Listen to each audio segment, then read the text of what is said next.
Good. All right, guys, we're here with Dāv Kaufman from Dāv Kaufman's Reptiles Adventure. How's it going, guys? Herpers TV, Herpers the movie. He's just a regular rock star. So welcome. Thank you. Thank you. And take it away, other Dave. Oh, Dave's got to do it? Oh, we talked to that Dave.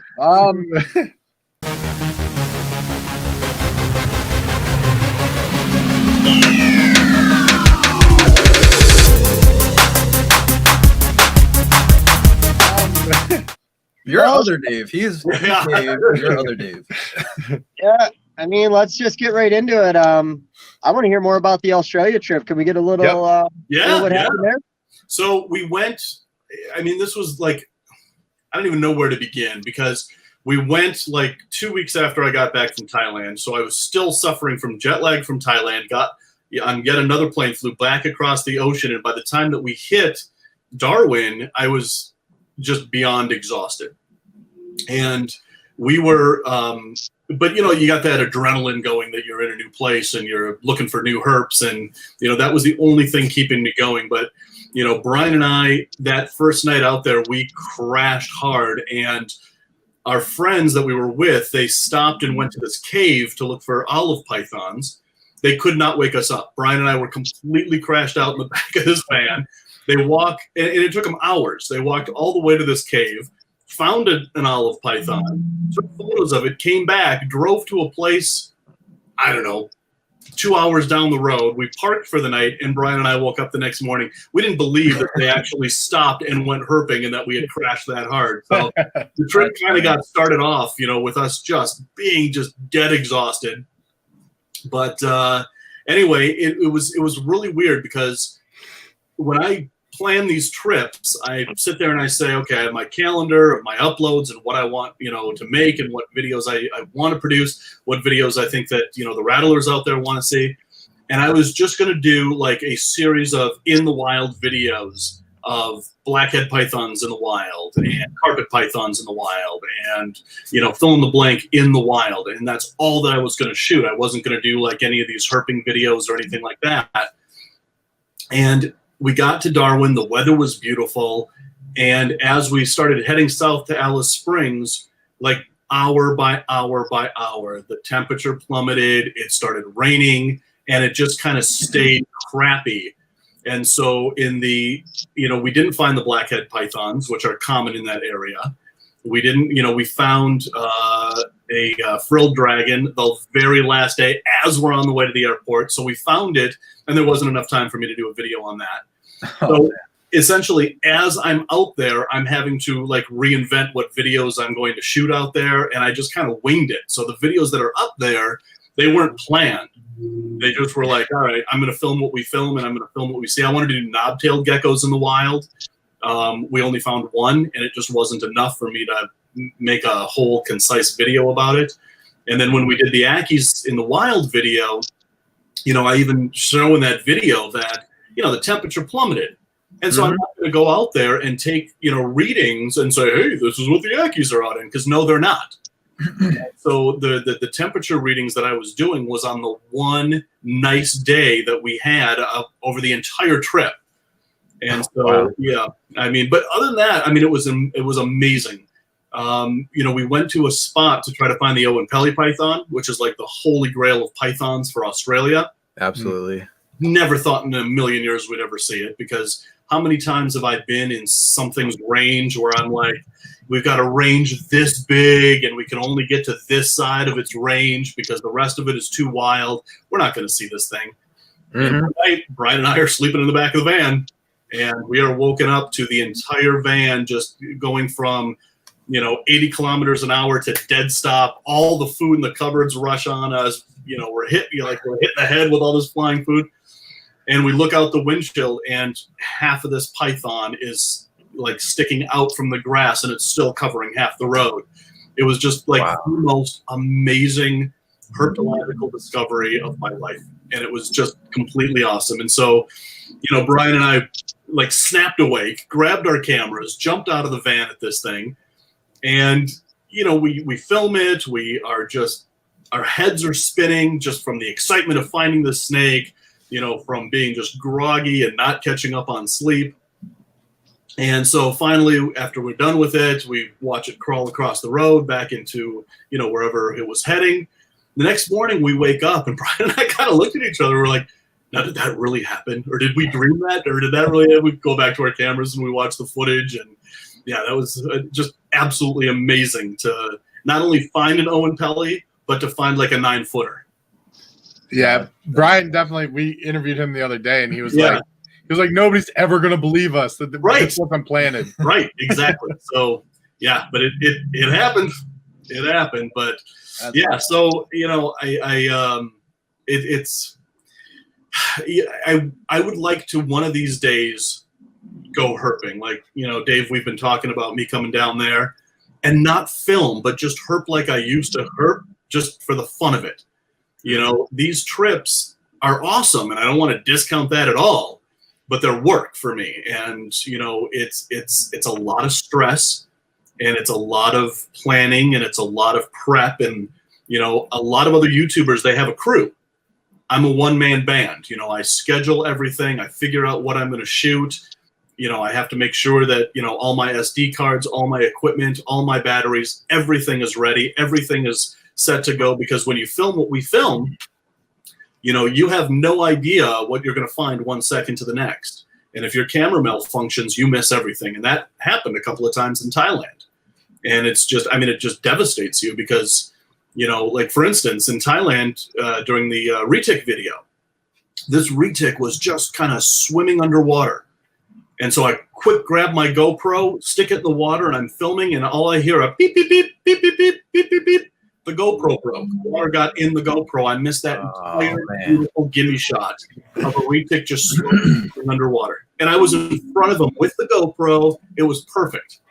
So, awesome. Man. Yeah. Wow. It sucked. Yeah. Anyway, some of the things that happen out there that you just, you try to prep and you try to prepare as much as you can, and things like that still happen. So anyway. It's a bummer. So your whole full-time job now is basically being a YouTuber, right? Right. Yeah.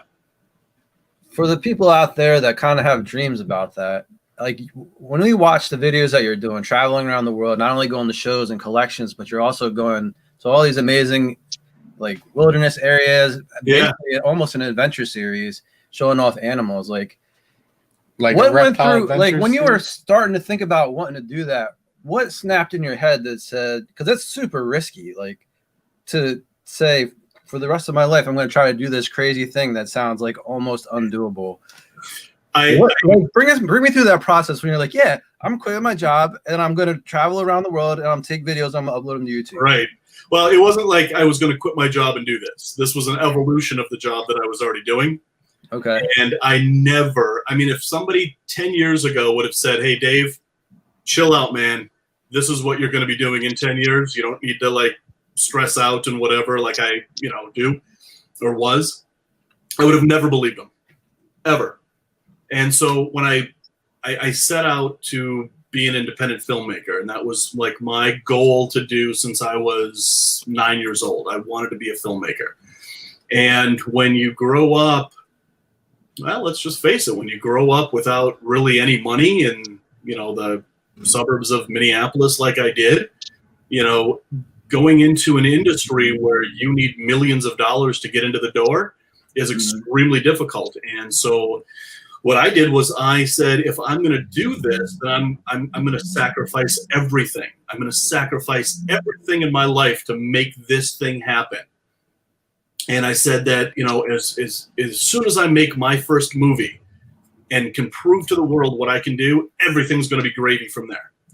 So I spent, by the time I was serious about it, I spent at least 10 years of eating 2 pieces of bologna for dinner, constantly, night after night after night. One time I actually bought a jar of peanut butter and could actually make peanut butter sandwiches for dinner. I mean, I remember filming on a film, and we were in a bar, and I could not even afford, this is absolutely true, I could not even afford to go to the bar and buy a Coke. I did not have $2 to my name to go buy a Coke. And that's you know, the sacrifices that I made my first movie. And a lot of people don't know this, but my first movie was a horror film called 13 Hours in a Warehouse. I managed to raise $75,000 to make that movie. And we shot it, and I released it, and it went out through Lionsgate. It was on video all over the world. It went on Redbox locations. Netflix picked it up. It did really well, and for a $75,000 movie, it grossed well over $3 million. Wow. Here's the caveat to that, though, and this is what they don't tell you when you are trying to become a filmmaker. I have made a lot of people very, very rich, except me. So out of that $75,000, out of that $3 million, the reality is that it was my creation. I made $16,000. That was it. Wow. That was it. And so, yeah. And so I said, okay, so I've made that. Now I want to do a documentary. And that's where Herpers came in. Because I wanted to make a documentary, because all our lives we encounter people that have no idea why we're passionate about reptiles. They have no idea why we are crazy enough to have rooms, you know, full of snakes and just down the hall there. You know? And our family members, you know, they always come up, why do you have so many snakes? So I wanted to make a documentary that showed who we were and why we do what we do. And that's where the idea for Herpers came from. Herpers did so well that I made Herpers 2. Herpers didn't do as well as Herpers did, which, you know, happens. But I had footage for Herpers 3, so I made Herpers 3. That one didn't do as well as Herpers 2. And the reason was not because of the quality of the movies, was because at that point, everything was switching to streaming. So not a lot of people were buying DVDs anymore. So it was harder for me to go and sell a $15 DVD at an expo at the time that Herpers 3 came out than it was just 2 years earlier with all the other DVDs. So, you know, I had all this footage that I had shot in Australia and Canada and other places, and I was actually going to make Herpers 4, and I was going to call it the global phenomenon to show how Herpers from around the world do it. And I said, well, if you're going to go raise another $50,000 to make another video in this market, I don't feel comfortable that I could make that investment back for my investors. So instead of going out there and deliberately screwing my investors, which I simply can't do, I decided to take that footage and create Herpers TV on YouTube. And so I just took all that footage from Herpers 4 and just threw it up on YouTube. I had no idea what I was doing. I called it Herpers TV, and I was going to end it there with just those little clips of whatever, and then try to figure out what another movie to make. Well, at this point, Netflix had completely taken over. Blockbuster shut their doors. Distributors were not picking up any more independent films. I mean, the whole industry changed overnight. And then I said, well, I got this YouTube channel. I might as well make a go of it, because the independent film world is right now kind of dead. And and I didn't see a point of where it was going to come back. And to this day, it hasn't come back. And so yeah, so I kind of ran with the YouTube channel. And then Ryan at Zilla saw what I was doing with it and came up and offered to sponsor me. And as soon as he did that, that just completely opened the doors, because I wasn't going to continue with the YouTube thing at all until Ryan did that. And so Ryan is to thank for everything that I have right now. I mean, hands down, he is, because I would have quit and just found something else to do if he hadn't come to me and said, hey, I want to sponsor you. And that opened the door to everything. Wow. And so it just kind of evolved from that point. So a lot of people say, you know, Dave, you know, you're so lucky. I wish I could do what you do. And I always tell them the truth. I'm like, sacrifice everything. So that's it. Just sacrifice everything. No problem. Just, yeah, you know, I mean, you know, quit your job, don't pay your bills. No, I'm kidding. But no, the point to it is that, yeah, it did take a lot of sacrifice to get to where I am. And that's, I guess, my convoluted point that I could have said within 30 seconds, but I just made that into a 10-minute speech. It's fine. We need that. But no, that's great. And you know, one thing, like I always say in this hobby, especially talking to newer people, is, you know, it's adapt or die. You know, whether it's the projects you're working with, right, the species, and just like you, knowing what your next step, you know, had to be. I don't that's awesome. A lot of people would have thrown in the towel at that point. Right. Well, now YouTube is going through it. Now the whole online video markets are completely changing. And so I'm not sure exactly what's going to happen in the future, but I'm going to do this for as long as I possibly can. But it is changing. TikTok is, I don't know. That's a whole other topic. I don't know if you guys want to get into TikTok or not, but I'd love to hear your opinion. Yeah, I don't know shit about TikToks. I'd like to hear some TikTok information. So TikTok is, you remember a website out there called Vines that was out there for a while ago? Yep. People were making these short videos called Vines, and Vines completely went away. It lost favor. Well, TikTok, anytime there's a new platform, because I have a love-hate relationship with YouTube. I make my living on YouTube, but I really hate how YouTube is run. So anytime there's a new platform, I'm always like investigating into it to say, okay, is this where I migrate to in the future, or am I going to stick with YouTube, or what's going to happen here? So I looked into TikTok. TikTok has exploded right now, and they are stealing tons of views away from YouTube. People can sit there and scroll and look through 3-second videos instead of having the attention span to sit through and watch a 10, 20-minute video on YouTube. So YouTube is really feeling that hurt right now. Well, the reality of TikTok is that, and not a lot of people know this, is that it's a Chinese company. And it's a Chinese company that was created to data mine Americans. Oh, that sounds about right. And they were investigating doing exactly that. And so every time you upload or create an account with TikTok, you are giving the Chinese government a lot of information about you. And it sounds like a conspiracy theory, which I am totally not. I laugh at conspiracy theories, to be honest. But this is true. This is absolutely true. All you need to do is just do a quick Google search and find out where TikTok is based. And they are a Chinese data mining company, and we're falling for it. So if you're not a conspiracy theorist, so the conspiracy theory you got right here. So what are the ramifications of me starting a TikTok account? Like, what's going to happen to Dave when I give China everything? I don't know the answer to that, to be honest. You'll see naked pictures of guys riding tacos. Like that's what's going to happen. I mean, if that's it. I mean, that doesn't sound that bad. I can live with that part, but I honestly don't know. Yeah. I don't think anybody really knows. But when I found that out, and there's another issue, not just, that kind of off-putting, side of it, but as a creator, we should be paid for the work that we do. And TikTok doesn't pay their creators. So every time you upload a video to those platforms, even Instagram, you are making those companies a lot of money off of your work, and we aren't getting a penny for it. And the way that people get paid is in notoriety. And, it's not good enough for me. If I'm going to create something that, especially if this is what I do for a living, I want to be paid something for that. And the only two companies out there that pay you to make videos is Facebook and YouTube. Well, with Facebook, you need 10,000 followers on your page before you can join their partnership program. With YouTube, it's only 1,000. Dang it. We only have 8,000. Yeah. I was wondering why I'm not getting paid for my videos on Facebook.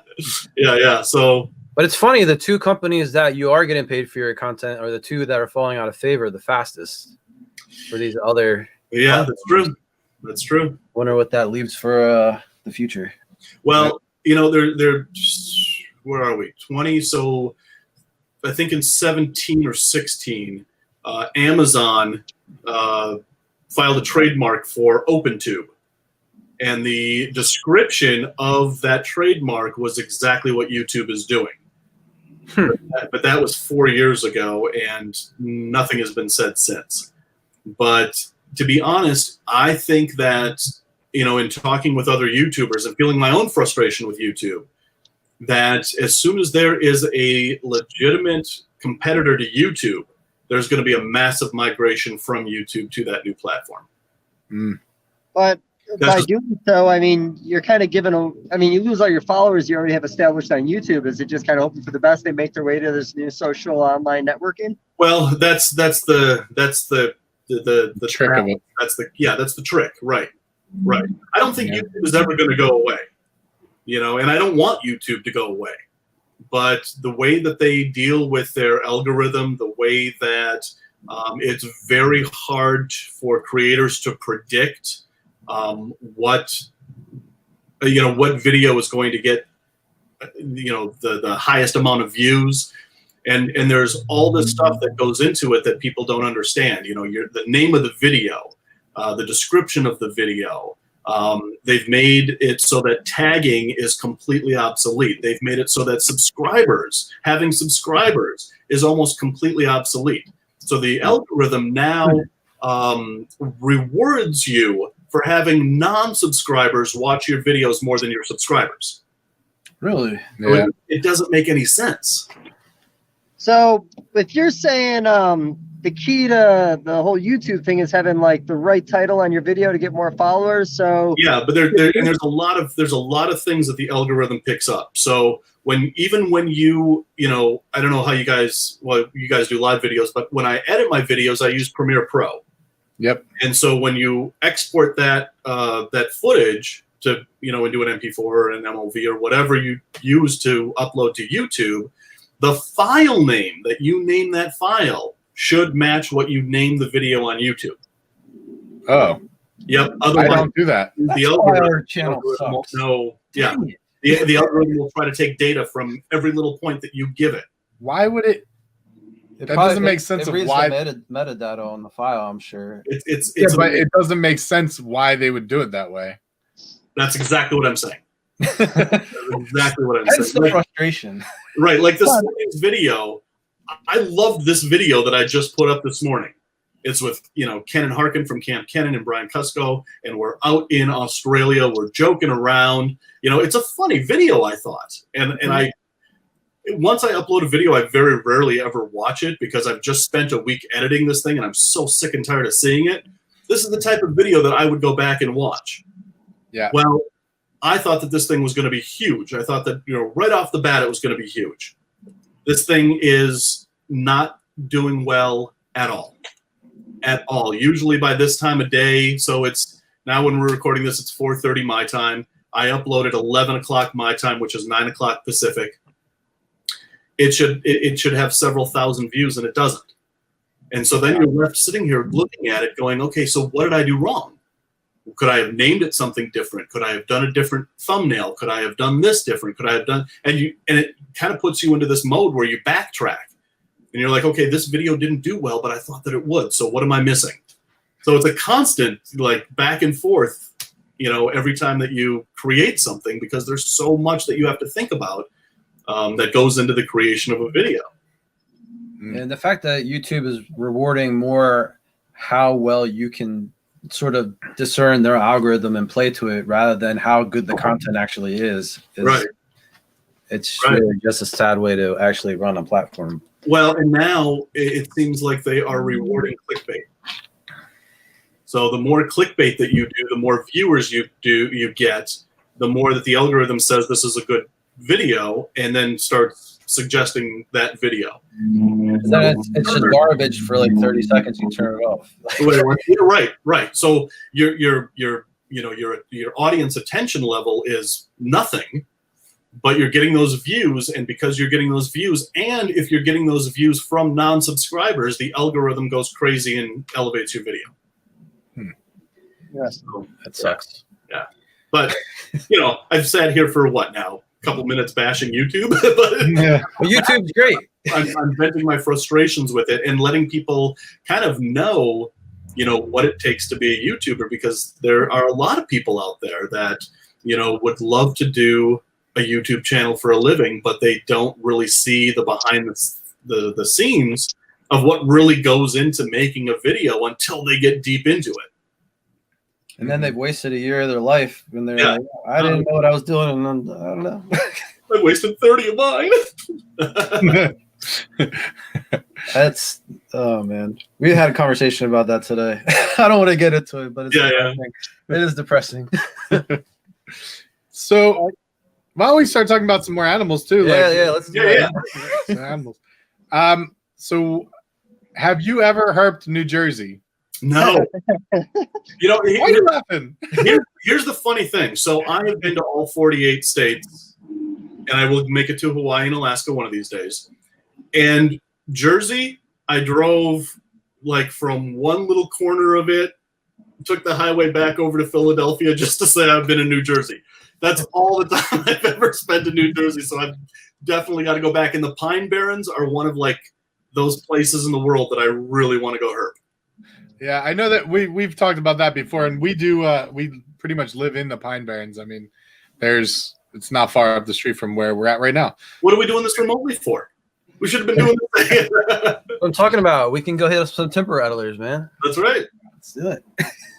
No, yeah, we will definitely be herping the Pine Barrens one of these days. Yeah. Sounds like a plan. Yeah. All right. So what's your number one herping experience? The one memory you're like, this is it. This is holy buckets. Terror skink in New Caledonia. That I actually really enjoyed that series of you in New Caledonia. Yeah. That was the hardest trip I've ever taken. And I almost didn't make it back alive, actually. Another story. So tell that story. We got time. Tell that story. We got plenty of time. Yeah, I had an incident with the only snake that is native to New Caledonia. You know, the one that has cyanide for venom. I'm actually not familiar. Yeah, it's the sea crate. Okay. Oh, I had a little run-in with one, but it's no big deal. But anyway, I'm gonna loop back to the terror skink.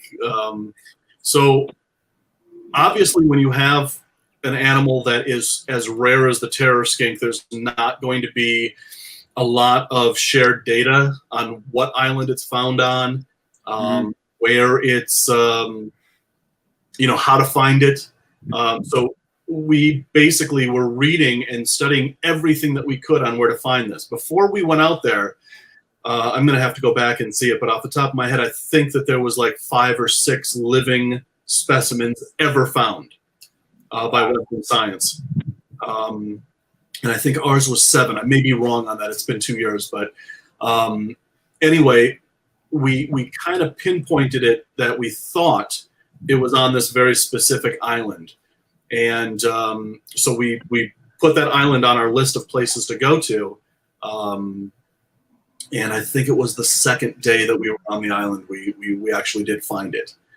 And finding it and knowing that you are holding a lizard in your hands, that there have only been 7 of these, 5, 6, 7 of these ever found by Western Science, ever. I don't think that I will ever be able to beat that.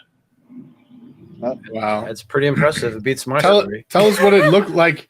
What did the scene look like? Give us the pennies to the it's every island in New Caledonia, and I didn't know this before I went over there.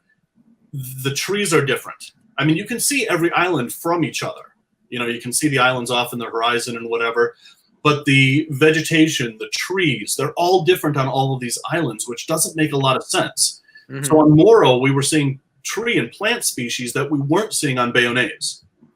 And the only thing that I can think of is that, Bayonnaise is just, the whole island is coral. It was a coral reef, and therefore it doesn't have the same soil that like Morro has.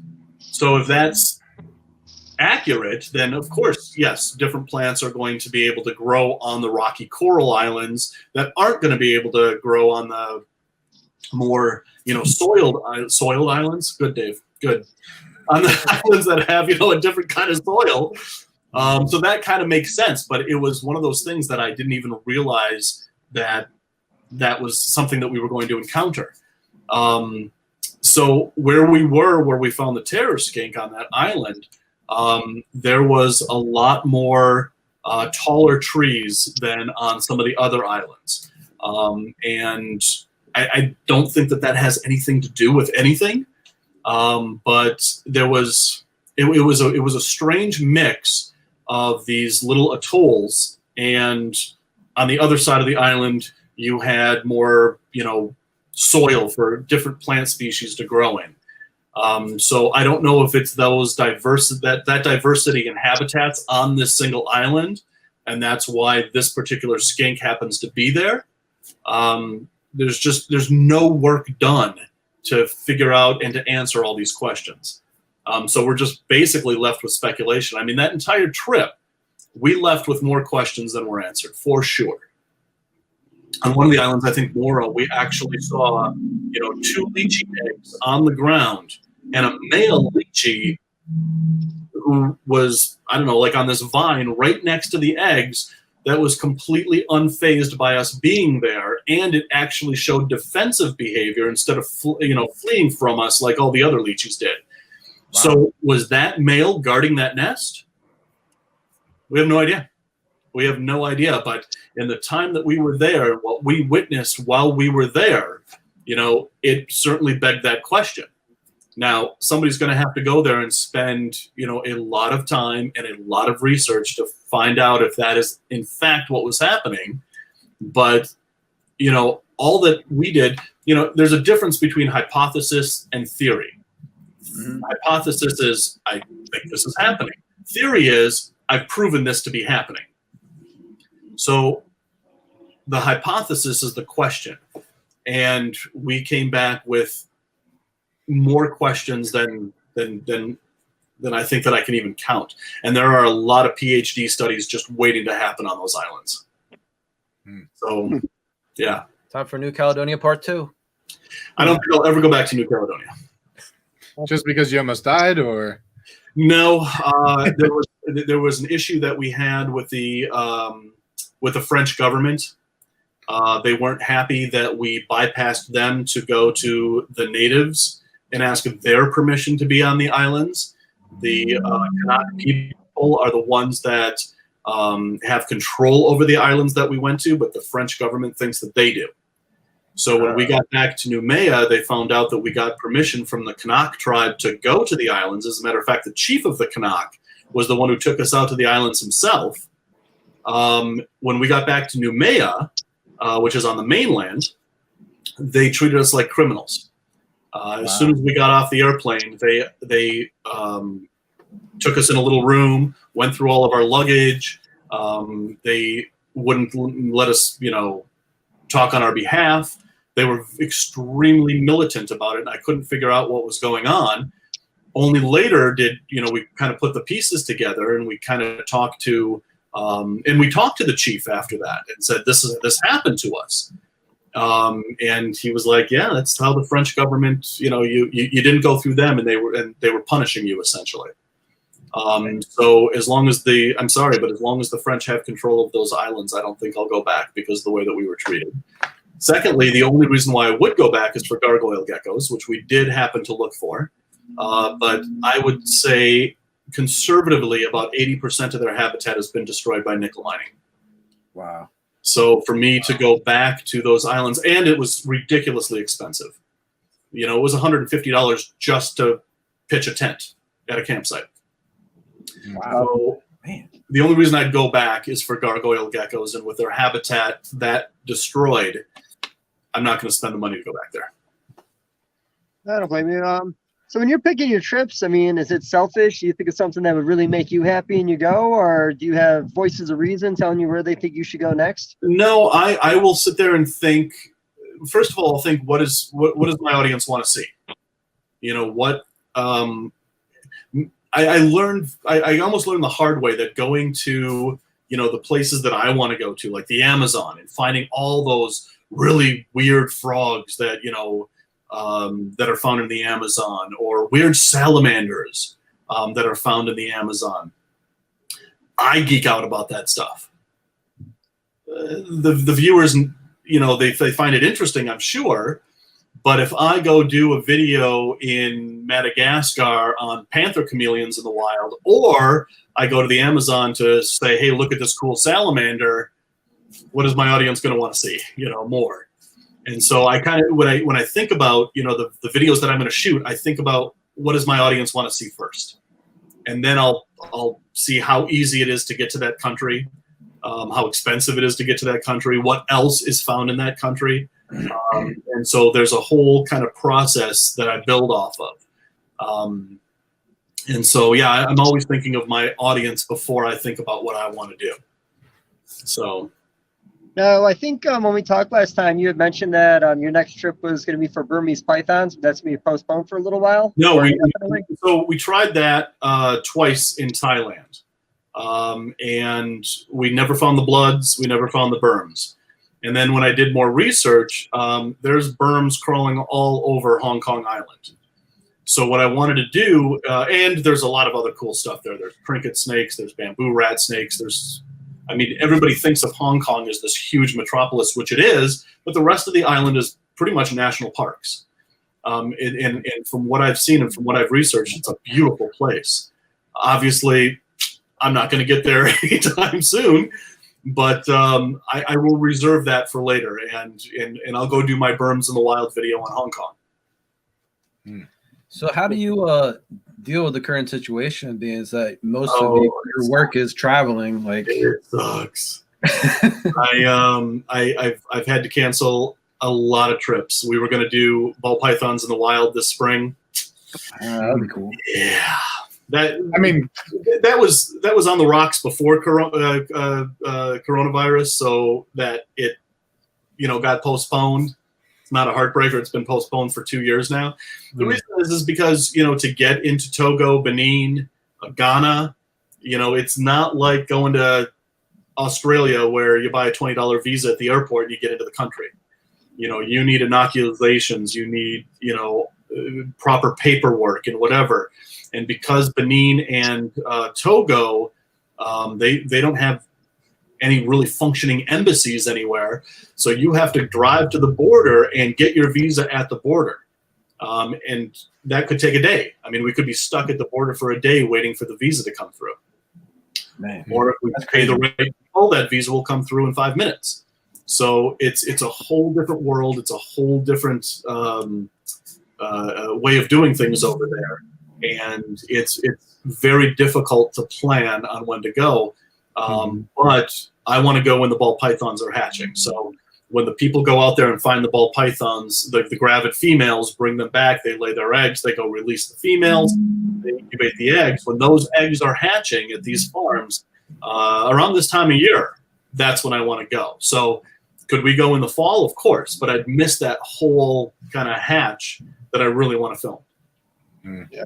So, but yeah, I mean, I was going to go out to New York. I was going to go to New Jersey. I was going to go to the White Plains Expo. I was going to do all of these things this summer, and they've all been canceled. So, I mean, clearly you're having a little bit more time because you're on here with us. I mean, it must be real bored. Rock bottom, buddy. I think if I had anything to do right now, I'd be here with you guys. Yeah, I'm sure. So, I mean, when are you going to get down to Missouri, though? I was really hoping to have you out here sometime in early spring. Hey, you're 2 states south of me, I mean, I don't know. Right now I'm not in panic mode yet, but I think later on in the summer I'm going to be in panic mode. And one of the things that I don't want to have happen because of what's going on in the world is I don't want my videos to lose any sort of quality. I don't want to have to say, oh my God, it's Wednesday, I don't have Saturday's video, grab my cell phone and let's go find a garter snake. If I'm going to do a garter snake video, I'm going to do a garter snake in the wild video and do it right. So because I do that, I think 3-4 months in advance of the videos that are going to come out. And so without me being able to travel, we'll have to see what happens in a couple of months. So what you're saying is you're just not desperate enough yet to come out and see me? That's exactly what I'm saying. That's exactly what I'm saying, Dave. I love you. I love staring at your mustache, but I just no, I really, really do. But this time of year is like the time to be herping Minnesota. Everything is just coming out. It's the easiest time of year to find all the goodies out there. And in 4 weeks, everything's kind of be dispersed and heading to their summer, haunts for the next couple of months. They're going to be really difficult to find in June and July. So this time of year is when I really want to stay put here in Minnesota to find all the stuff that I want to find and film for future videos. But I will make it down to Missouri. We will go herping. I've been telling you that for 5 years. By the time that, maybe this time, 2025, we are gonna do it. Yeah. I don't think I've ever even pursued a woman as hard as I've pursued you to come down and visit me today. And I feel like your letdown right now is probably the most gentle letdown I've ever had in my life. Well, yeah. No, but it's I don't know. I have no excuses. No, it's fine. That's fine. I'll send you a bunch of pictures of baby skinks in about a month when they start hitting the ground, and I'm gonna go out and find some kind of crazy morph in the wild, and make you look at it, and I'll just have a drooper on like my naked ass or something, so you have to suffer a little bit. I'm really looking forward to it. Well, yeah, do it, because I will be trapped right in this room editing videos right there, and I will see your little ding come up on Facebook, and when you send me those photos, I really do look at them, and I'm like, damn it, yeah. Like I said, I'm just trying to entice you, man. That's it. I'm just trying to entice.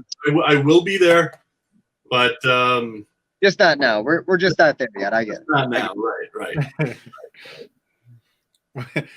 We just had Megan Kelly on, and it took Dave like 4 years to become friends with her. So at least, yeah. Who are they?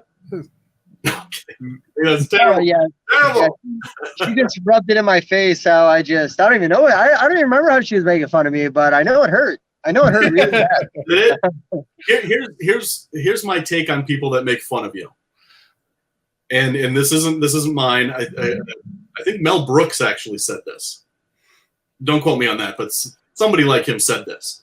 I will coach you on that. That as soon as the people around you quit making fun of you, you're dead. Because if people stop making fun of you, that means they couldn't give a shit about you anymore. That's fine. You are the center of attention. Right. I'm doing my best at life at the moment, is what you're saying. It's all right. So, yeah. You're up there, man. I am up there?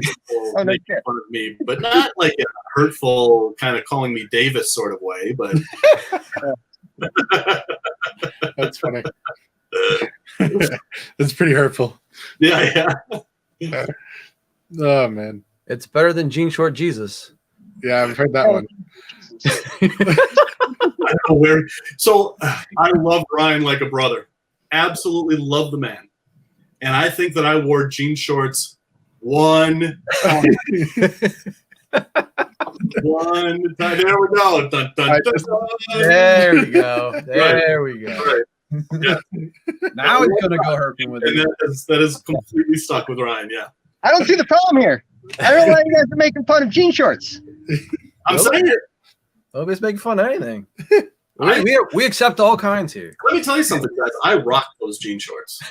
I bet really high cut with the pockets hanging down past the cut. Hey, when you got it, buddy. Actually. But then he had to go off with Erica, and I don't want to talk about it. Yeah, so bringing up Ryan a bit, when you were supposed to fly in for Tinley, yeah, you got back from Australia. Dave, Ryan, and I were there at Tinley this year, and we went up and we hung out with Ryan McVeigh and Erica. And Ryan was like, "Oh yeah, Brian and Dave are gonna be coming by, and you guys can hang out and stuff." And we're like, "All right, yeah, sure." And then that next morning, we're like, did they even make it into the country? Like, I don't even know what happened. We landed at O'Hare, and as we landed and were taxiing to the gate, our phones blew up that Tinley was canceled. So we flew from Brisbane to Chicago, only to find out that it was canceled. And we landed in LA. LA was our point of entry into the country. And Brian even said, am I an asshole for wanting to go home right now? Because he lives 2 hours away from LAX. And I was like, no, I mean, if you're not going to film Tinley, go home. He goes, no, I'll regret that for the. So yeah, we continued on to Chicago, and then he literally the next morning flew right back to LA. Yeah. Crazy. Well, I mean, honestly, Tinley wasn't Tinley, but I still had a blast. I heard everybody got together in the parking lot, and it was a lot of fun. And I wish that I would have known that because I would have stayed and filmed that and, you know, filmed Tinley in the parking lot this year. Yeah, A lot of people try to a lot of awards, you know, for, you know, somebody's booth in their trunk. It would have been awesome. Yeah, we had a lot of in the room, the hotel room booths set up and stuff like that. Yeah, I bet. See, and I missed all of that, but you know, it is what it is. But you know, let me ask you guys a question. Do you think that all expos are going to be canceled for the rest of 2020?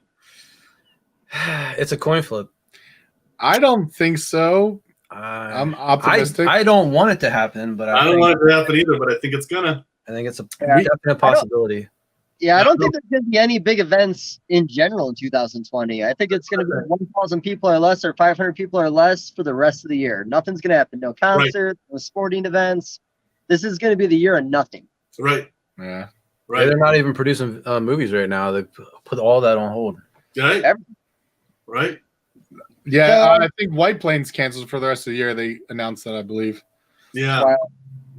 Yeah, there's a couple of staple expos that I go to. You know, Tinley obviously is the number one. You know, and in not any sort of order, but you know, Pomona and the Canadian Reptile Expo in Toronto, Daytona when I can get down there, and I think they're all one by one going to be canceled this year, which just kind of breaks my heart. But I think it's going to happen. That sucks. It sucks to think about it, but not a lot of options. Yeah. So, anyway, I just wonder what you're going to take with that. I got I can't remember who sent it to me, but there was a virtual show going on, I think, today for a reptile expo, or I don't think I really fully understood the gist. Did anybody pay attention to that? I did, and I'm going to do one on the 16th. Okay. So, hang on a second before I say something that I shouldn't be saying. Just a moment. I've left you guys. I am going to make sure that. Hang on, don't go away. You guys still. We're here. In front of you or something? Hang on. He has a window up, but he doesn't realize his camera is still on. Yeah, Dave is so fucking important. He has to read to see what he can say or not say to us. Well, no, I just want to make sure that So I'm just waiting for the big. Never mind. Let's go to the next topic. Yeah. So while I'm looking at this, because of course I can't just find it immediately. It's all good. Okay. There's that. There's that. There's that. There's that. There's that. Yeah, we're not going to edit any of this out. You better have a big finish here. This better be real fucking special. I'm going to be as big a disappointment to you as I am to my parents. Kidding. I'm kidding. It's rough. Anyway, but yeah, as far as the online expos are concerned,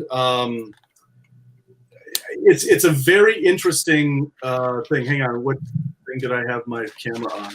Look at how organized I am. This is awesome. Join stream right there. I got it. Okay, I'm back. I can see you guys.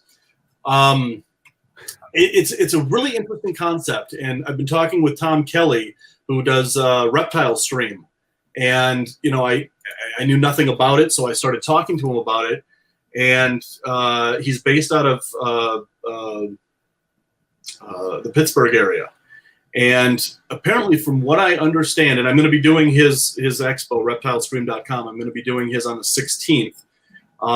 It's basically virtual. So exactly what we're doing now, I'm going to set up the camera over there in my reptile room with all my racks behind me and whatever, and I'm going to do a question and answer thing with all the fans. But if you sell reptiles and you can't get to these expos, you can buy a table.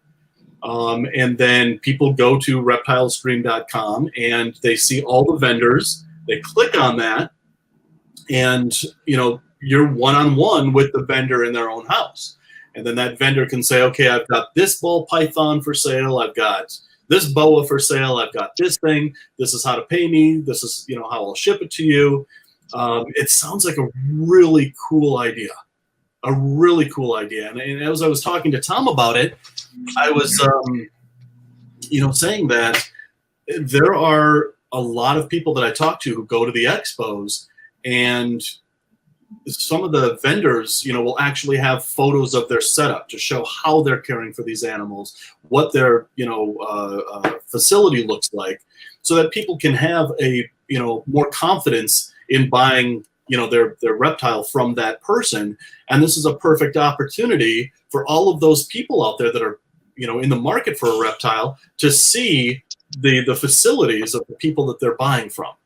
So I think that is a really good thing to have. But I wonder if once we get back to the meet and greet type of expos that we all know and love, will this still be a thing? And I think, yeah, it will, actually, because there's a lot of people that can't get to, this expo or that expo. So I'm probably asking the wrong person the questions here, but, because, I'm a show whore and I love going out. I love dealing with people. So the dynamics of this. So here I am set up in the bowling alley parking lot. I bring a bunch of snakes out and I wait for somebody to click on the screen and want to talk to me, just like somebody coming up to a show. And is there a line of people waiting to talk? And I'm going to miss people because I'm going to spend too much time one-on-one with one person. Those are very good questions that I don't know the answer to yet. And it's so new, I don't think, anybody knows the answers to those yet. But think about it like classified ads. You go through the list of classified ads, you see the picture of the snake or the lizard or whatever. Think about it as if you click on to see the picture of the snake, you are actually in a video kind of conference with the breeder and can see that thing. So I missed it today, unfortunately. I was out in the field, so I'm just kind of talking from non-experience. But I would assume that, if you're looking for a ball python, you click on ball python or whatever. I don't know that it works that way. But, it's kind of like if you're going to an expo and you have an idea of what you're going to be looking for at that expo anyway, you just go to this website with the intention of, I'm going to be looking for a new king snake. And then, go and find all the people that have king snakes. Sounds like a cool concept, and I'm sure it's going to evolve after a little bit. It is. After a few of them. I think it's a pretty cool idea. It kind of does cool the idea same thing. that classified ads, actually. So when the world gets back to where it once was, and I hesitate to use the word normal because we're not going to go back to normal. But when people can still go to Tinley by the thousands, I think this is still going to be around, and I think that this will evolve into the replacement for classified ads. I mean, are you sure? It sounds like No. time consuming. No. Like extremely time consuming. I have nobody knows at this point. So all we can do is guess as to what this thing is going to evolve into. As far as I know, there have only been 2 so far in the world that have happened, and I think both of those happened today. So this thing is so new, who knows what it's going to morph into. When we could all get back together, these things could just dry up and go away.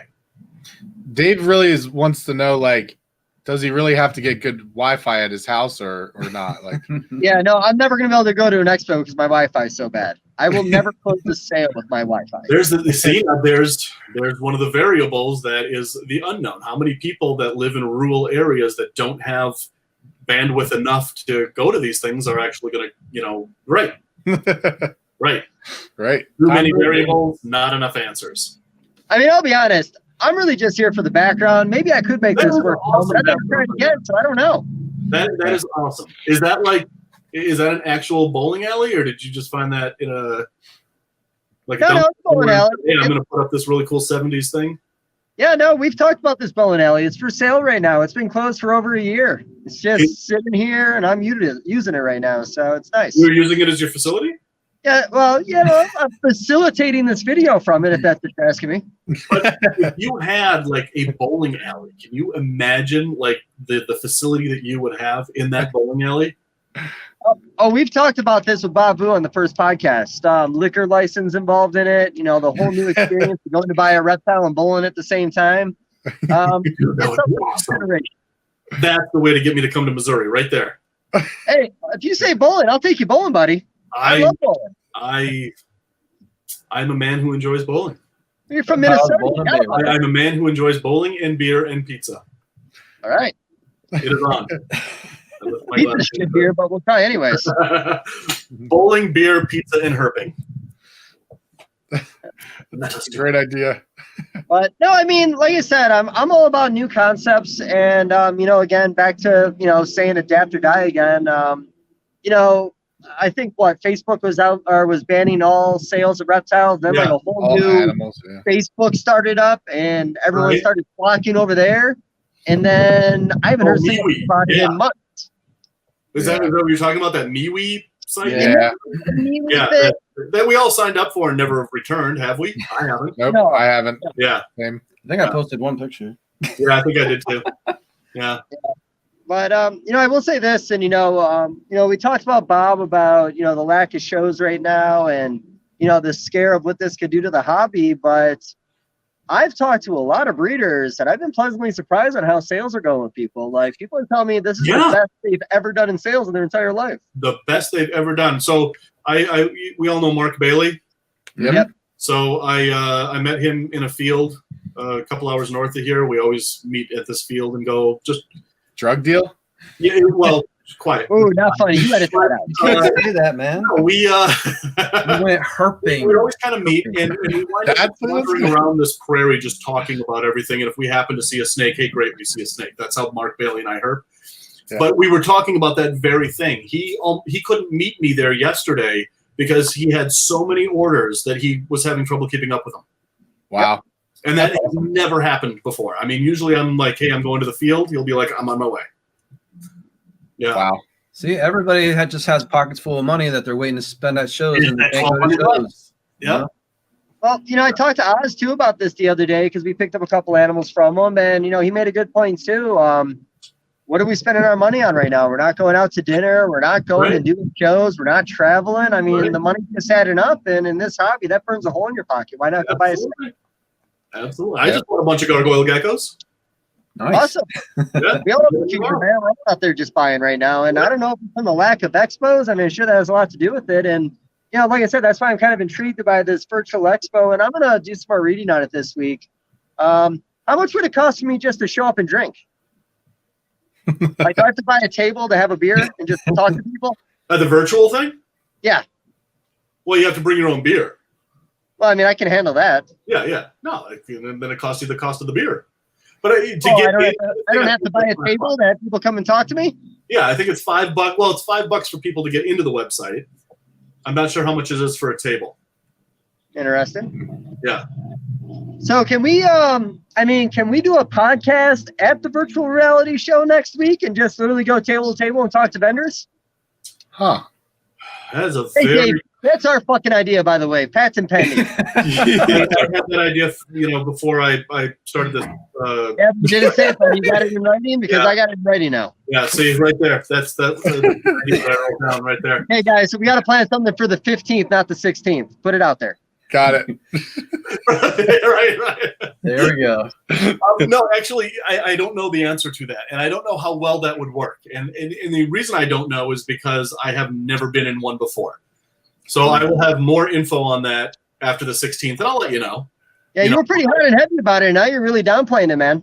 Well, I will let you know how your idea won't work after I do it. You pay $5, you go bug people, they get no sales, but they have to do an interview with you. No, but seriously, I did think about that when I was asked to do this. I was like, can I turn this into an episode? I mean, how do I kind of go around? And so, honestly, I'm shooting in the dark. I have no idea what this is going to do. I have no idea what this is going to turn into. It's a brand new world. Dave, I could do it. I know how to do it.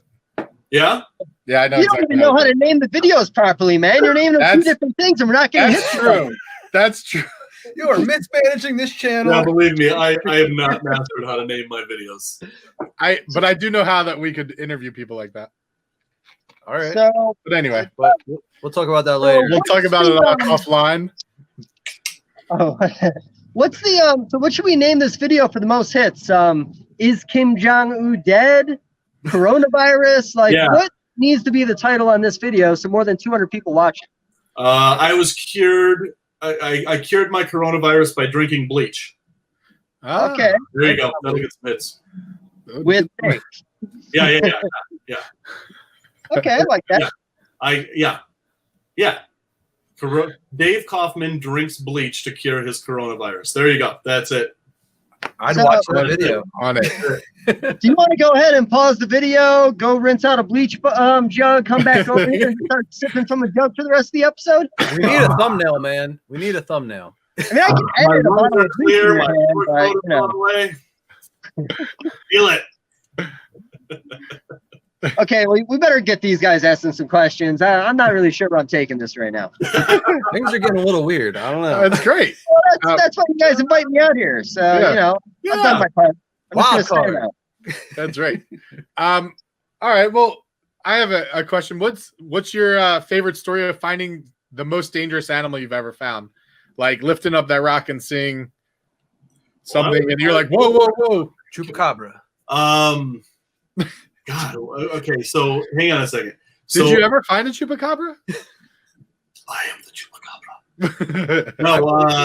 No, we never found those in Mexico. And we looked. Saw tracks. Saw scat, but no chupacabras. You didn't drink enough tequila. I think that is the exact problem that we have. You have to follow the trail of goats that are dead with their. That's right. That's right. Something's out there killing them. That's right. We don't know what it is. What was your question? The most dangerous animal you found? The story. Dangerous.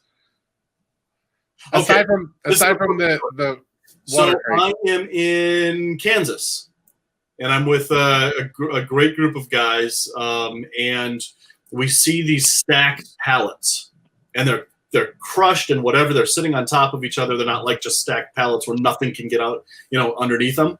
And so we flip the top one, ringneck snakes. We flip the next one, and we're all in a circle around this stack, and somebody's holding this one, somebody's holding this one, somebody's holding that one.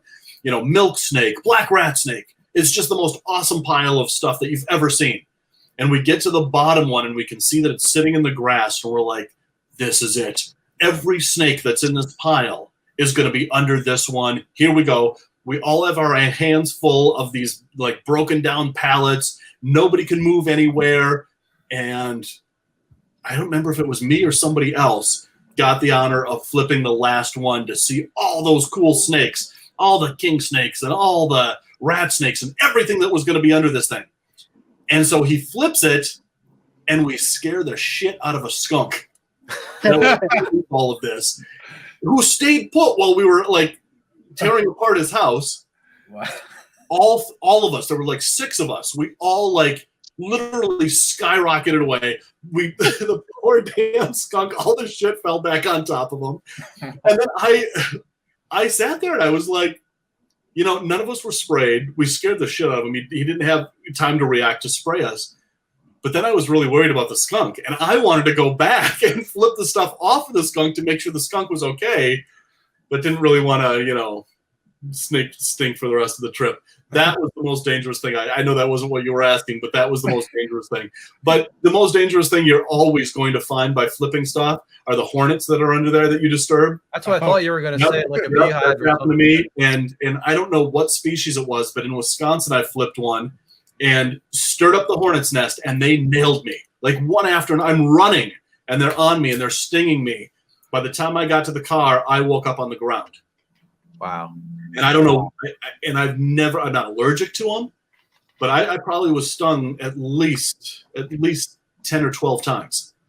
And yeah. Oh. Did anybody read the story that popped up on Facebook a couple hours ago about killer hornets or killer wasps? Oh, I did see that. Yeah.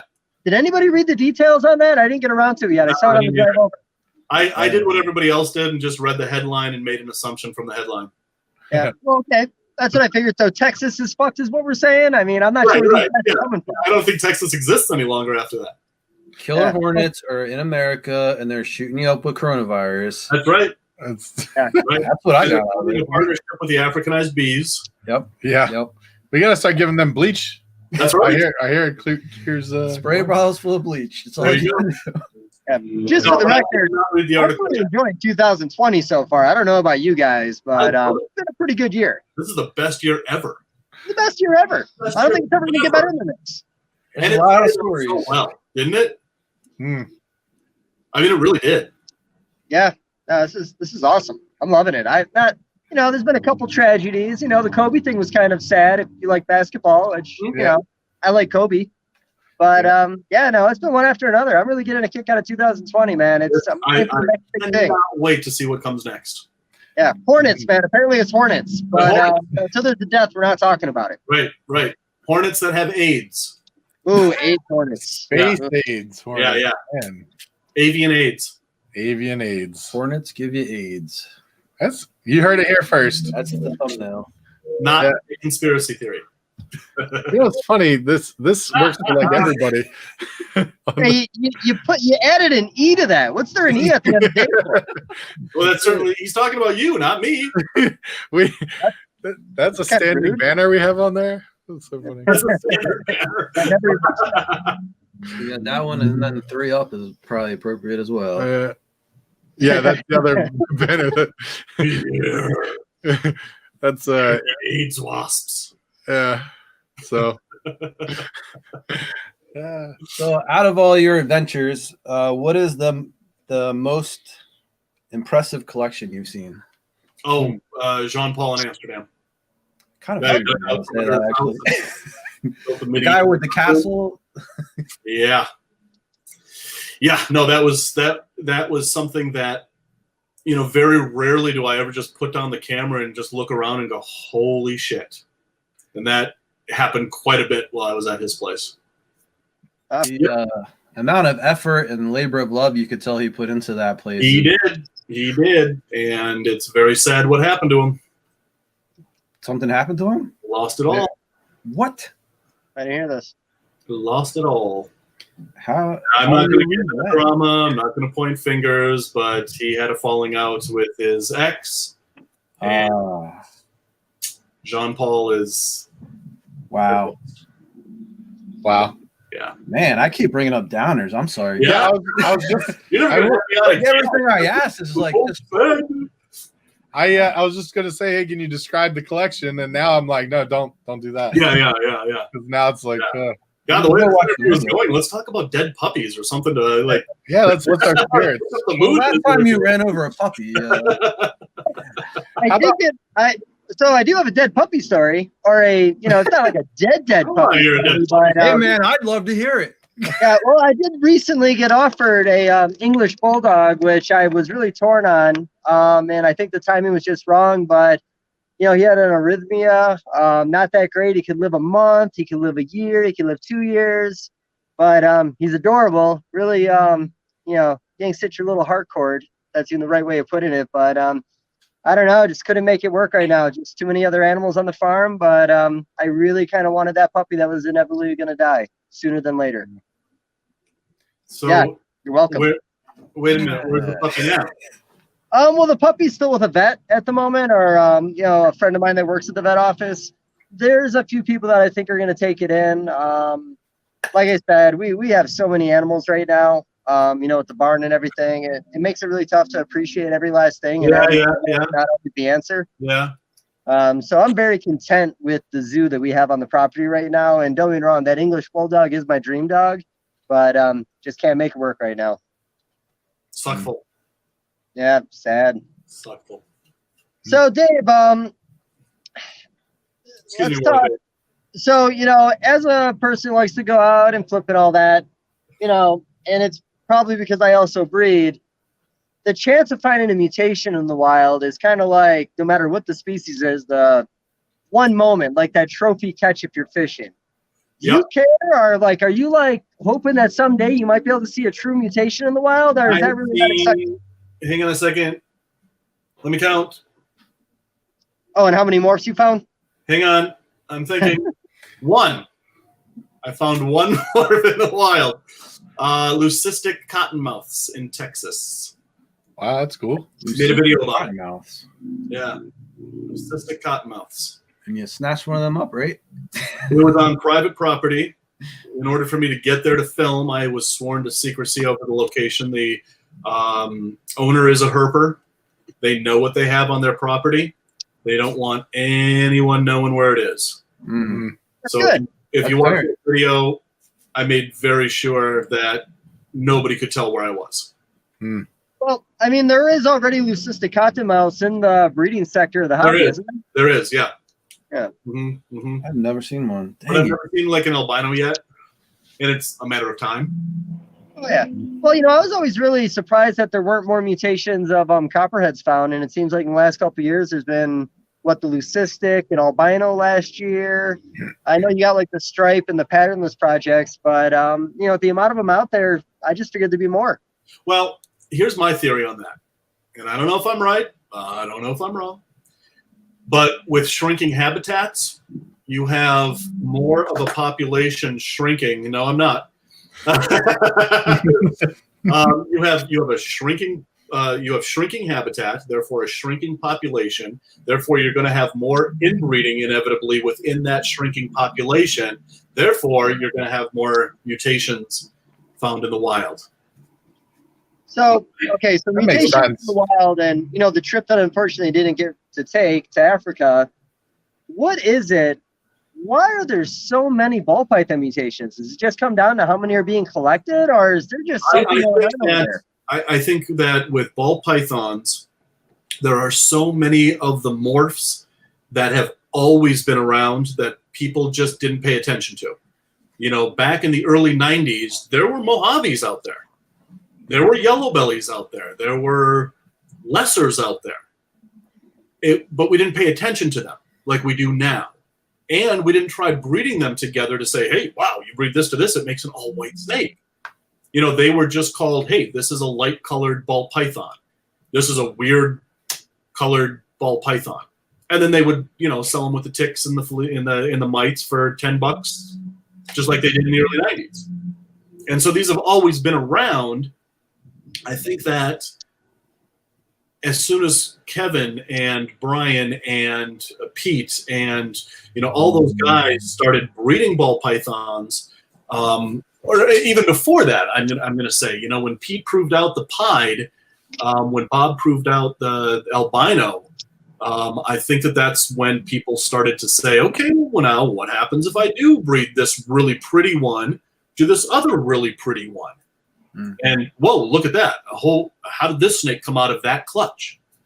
And I think that it just happened that way. And then when that craze started, all the collectors in Africa, I'm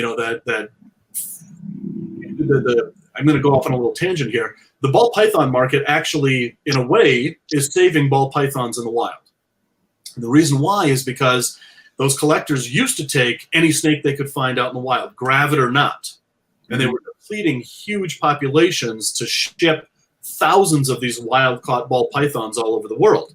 Well, the morphs come out, and what they started doing in Africa was they were like, well, wait a minute, I can get really big money for this really pretty ball python, really big money. So what they started to do is instead of taking those females, those gravid females, and just shipping them over, they would take those gravid females, wait for them to lay their eggs, release the female back into the wild, and then incubate those eggs. And any funky monkeys that came out of those eggs, they would call a morph, and they would sell for big money. And so I now, unfortunately, that the ball python market is going a little bit, it has calmed a little bit than it used to be even 15 years ago. Unfortunately, what a lot of these collectors out in Africa are doing is they're taking those females, having them lay their eggs, and then selling the females to the leather trade. That's another story altogether. But because, they're not making as much money as they once did. But yeah, I mean, as far as why there are so many morphs, I think it has to do with that they were just, every little, like the pastels that came out. When they first came out and they were like this really beautiful yellow snake, well, we already had those. They were called jungles. Well, the jungle didn't reproduce itself, and therefore, Greg Graziani stopped trying to produce that. Well, then this other one comes along. He starts producing that, and wow, look at that. It makes the super form. So I think that, yeah, these snakes have always been there, but it isn't until we started breeding pretty one to pretty one that all these morphs started coming out, and thus starting the ball python craze. So it's like the potential is there. It's just we have to, there has to be some sort of incentive, either population shrinkage or us, shrinking the genetic pool and putting things back together so that they express themselves. Yeah. But that is interesting because, and then you look at retics, look at all the morphs of retics that are out now. but in a very short amount of time. It didn't take us more than 15, 20 years, sometimes even 10 years, to come up with all these other morphs. I mean, it happened super fast. Oh, yeah. So you believe then if we went to South America and started looking for boas 24 hours a day, we have the potential of finding multiple mutations out there while bringing gravid females back? Or you don't think there's anything necessarily special about the boa or about ball pythons and why there's so many mutations? Just population's so big and with so many people looking for them, that's the main reason? Yeah. I mean, I don't think there's a black or white answer. I think there's a lot of gray variables as to why this has happened the way that it has happened. But, you know, for those of us that were back in the hobby in the early to mid 90s, you know, we were talking about boa constrictors, you know, there weren't any morphs. There were localities that people wanted. You know, everybody wanted the Suriname boas because they had the real thin saddles and they were real clean and they were just gorgeous snakes. And I think that as more morphs started happening, as those two albino strains came into the picture, you know, I think that the morphs, I'll just say, that were actually localities kind of faded away. I mean, I don't know that I've seen a pure, they're out there, of course, but I don't think that I've seen a pure Suriname, you know, boa in a long, long time. I mean, honestly, and, you know, it's somebody we're actually going to have on here, but when anybody ever asks about a locality, I always say go see Vin Russo. I feel like he's got some of the pure stuff out there, and I know there's other people that are doing a lot, but, you know, the diversity of that guy's collection, all the random little boa I got to get out there and film him, yeah. Yeah, no, I love Vin's honestly one of my favorite breeders in the industry just because he's, in my opinion, very accomplished and everything he's really played with. He's a great guy. Very well spoken. So, for sure. And he likes to fish, and you can't beat that. So I like the guy a lot. For sure. But so here's a question, and just because I don't have an answer, so was there a picture of a pied ball python back in like the 60s or 70s in Guyana? Correct. Have you actually ever got to see that picture? I've heard about it, but I've never actually seen it. Piebald in ball pythons is nothing new, and it is a naturally occurring morph. There are still, to this day, wild populations of pied ball pythons out there. One of the guys that I'm going to go over there with knows where this population is. And that's what all I work with are pieds, and pied combos, of course. And so for me to go out there and find a wild pied, that's going to replace the terror skink. Mm-hmm. So I'm really, but yes. So back in the 60s, a lot of the chiefs of that area used to wear pied ball pythons as jewelry. And it was an actual status symbol within that tribal community that if you were wearing a pied ball python, that was a status symbol. And there were pictures that came out in, I don't know for sure, but I'm sure it was National Geographic back in the 60s of these, you know, these tribal chiefs wearing these piebald ball pythons around their neck. And that was back in the 60s. So, you know, herpetoculture has, you know, back in the 60s, it was an infant. I mean, herpetoculture really started in 1961 with Dr. Bretchel, breeding that very first albino corn snake in Florida. That's what started everything that we do now. It all started from that catalyst. And so for back in the 60s, they just saw this snake with a lot of white on it and said, wow, that's cool. And even when pieds were being imported in the late 80s and early 90s, the importers were saying, I can't sell that snake. It's a junk snake. Nobody's going to buy this snake. They're going to think it's broken. And unfortunately, a lot of pieds back in that period wound up in the freezer because the importers couldn't sell them or were afraid to even try to sell them. That's amazing. Wow. Yep. So, and again, it wasn't until Pete said, I'm going to prove this thing out, that people started to take notice of the pieds. Wow. Yeah. That's interesting. So one other story from the past, Hog Island boas. Yeah. Now, I've heard that they're pretty much completely depleted in the wild at this point. I've heard you just can't find them. It's interesting. That island is so tiny. And one of the things that I just kind of cringe at is we've gotten to a point now to where we have I'll just say, educated the public to the point of, let's save the environment. Let's save these habitats. Let's save our ecosystems. Let's really take a look at the damage that humanity has been doing for the past 100 years and try to reverse that. We've come a long way in doing that. The backlash of that is that it grew ecotourism to the point where it's kind of a double-edged sword now. So instead of going out and killing sharks for shark fin soup, places like Palau have discovered that, yes, you can go and kill a shark, rip off its fins, and get $100. Or you can let that shark live and get $2 million in ecotourism revenue. And therefore, sharks are being saved because of this. Well, when it comes to reptiles, places like Hog Island are attracting a huge amount of ecotourism. And when you get tourists, no matter how good their intentions are, you get destroyed habitat. You get garbage everywhere. You get, people that found out that this particular species is sought after and people will pay money for it. I've got a boat. Let's go there and get as many as we can. These types of things are happening, and they are depleting the wild populations at an alarming rate. Another place that I almost lost my life when I was out in the field was on a sea turtle research beach in Costa Rica. And they finally got the public to recognize that this beach should be protected. Well, what happened then is that there was a very famous case of this in 2015, where that beach had so many thousands of tourists that showed up while the turtles were trying to lay their eggs, that the turtles said, screw this, and they left. And they never deposited their eggs. A lot of those turtles then died because they were egg-bound. And so you have a lot of very well-meaning people that go to these places and they wind up destroying that which we hoped that they would go to gain an appreciation and try to protect.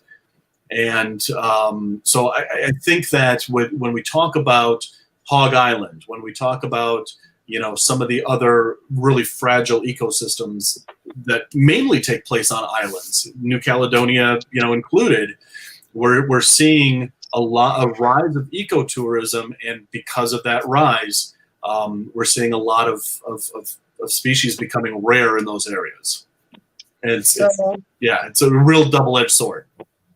So Madagascar has always been we've always imported a lot of stuff from Madagascar, and they open it up, they close it, they open different species. Do you think inevitably we're just going to clean that place out with this hobby? No, I think that what's going to happen to Madagascar is the deforestation is going to kill everything. And the deforestation that's happening in Madagascar is really alarming because people are chopping down all the trees for one purpose, and that's to make charcoal to cook on. And so it's the way that they've been doing it for forever. And so when you go and introduce propane stoves, when you go and say, hey, there's a new way to do this, there's a more environmentally friendly way to do this, they're not really catching on to the new way of doing things simply because they've been doing it a certain way for as long as they can remember. And so the deforestation to make charcoal on Madagascar is what is going to sadly kill off a lot of these species. That's wild. Yeah. So and I want to get there before that happens. You should. I don't know why I can't remember the name of this species right now, but there was that dwarf monitor, that really small aquatic monitor that was found years ago. Everyone in Madagascar about it.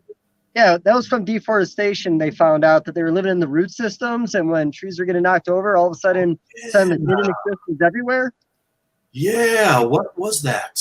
Talking about the earless monitor? Dragon, man. Anybody know the name? The Borneo earless monitor? The earless monitors. Are you talking? Wait a minute. There's two different things we might be talking about. Are you talking about on Madagascar or Borneo? No, I'm talking about the Borneo, the earless. Oh, you are talking. Okay. Because I was going to say, I don't think there are monitors that have been. So I thought you were talking about something that, like a paper that came out from something that had previously been discovered out there, which I would have been very interested to read that paper if it was discovered on Madagascar. But all right, so we're talking about Borneo. Yeah, they're talking about the Borneo earless monitors. Yeah, and they pretty much didn't exist, and then all of a sudden we found a couple, and now they're everywhere if you know where to look for them. I'm not sure about that. I know that the deforestation on Borneo is worse than that on, maybe not worse, but it's certainly at the same rate as Madagascar. But that's, to make room for date palm plantations, oil exploration. And pretty soon the forests on Borneo are going to be, just a couple of very small, reserves where orangutans and things like that are going to not be able to live because, their home range is going to be going from this big to this big. Mm-hmm. And but the Borneo earless monitor, you know who to talk to about that? Ryan. Yeah, Okay. we were able to hold some of them at the lab. Yeah, so was I. Then you held my monitors. I'm just letting Ryan keep those. Right. Well, we've got dual ownership, I think. We've signed paperwork. I don't know what it. Yeah, no, We're now community monitors with everybody that wants to own those. I think they're just now community monitors. But they were amazing. Yeah. Yeah, but I will admit that I don't know yet enough about their natural history to answer that question without bullshitting you. So, yeah, Ryan's the guy to ask about that. My understanding of it is they were thought to be extinct in the wild, and they found some, smuggled them out, and figured out that they're real easy to reproduce in captive populations. But now there's only a very small amount of them in the wild, obviously. Yeah. I don't know. I mean, Borneo was one of my target places to go to. Yeah, that'd be real cool. Yeah. Mm-hmm. Yep. So. All right. So far you've mentioned twice that you've almost died. Can you tell us how many times have you almost died from, herping in the wild, and then also give us at least one full story of how the world almost lost Dāv Kaufman. When I was in, this is back in the late 90s, I was volunteering on the sea turtle research beach that I was talking about. Okay. And I actually have a novel coming out. Well, it was supposed to go to print already, but we're having a page count issue. So it'll go to press. Good, Dave, good. It'll go to press pretty soon here. But it's a novel that I wrote based on this true story. Should we put spoiler real quick? But no, because I'll kind of paraphrase the story. On this beach, it is legal to harvest turtle eggs, and it's one of the only places that it's legal to do so to this day. And there's a bag limit, whatever, and it created harmony between, the conservationists on one side saying 0 eggs, and the poachers saying, "Screw you, we're going to take all the eggs." Mm-hmm. So there was harmony. Well, back then, the townspeople and the researchers that I was down there with were clashing because a little mob kind of formed that wanted to take all the eggs. And so they burnt down the research facility. They beat up the researchers. It was a mess. So when everything seemed to calm down a bit, I went on this national campaign to raise money to buy power tools, to buy, materials that we have here in the U.S. that they can't readily get down there. And I literally put them all into boxes, checked them as my luggage, and brought them down there. And then for a couple of weeks, every single day, we were building something different to rebuild the research facility. Well, as soon as we started rebuilding, we were getting dirty looks from all the townspeople, from all the people in the village. And yeah, I thought, okay, so we're foreigners. Well, no, that's not what was happening. What was happening was the fight wasn't over. And so they all got together, and one day we're at the burnt out facility rebuilding, and they surrounded us. And they surrounded us with machetes, and one guy had a pistol, and we're in the middle of nowhere. There's the one police officer that was in the village was with the mob that was accosting us. Wow. And so we were armed with step shovels. We were armed with nothing. And they were charging us with their machetes. And they held us captive in the ruins of this facility for hours. And there was a mangrove swamp on the back property of the research facility that one of the researchers that I was with got out. And she ran to the next town, which was 15 miles down the road, so that she could call the federal police. And so after about 6 hours of us kind of like in this Mexican standoff, I don't know if you guys can see this scar on my forehead, but one of the guys came up to me with a cinder block, smashed it over my head, and I put him on the ground. He later got up and left the party.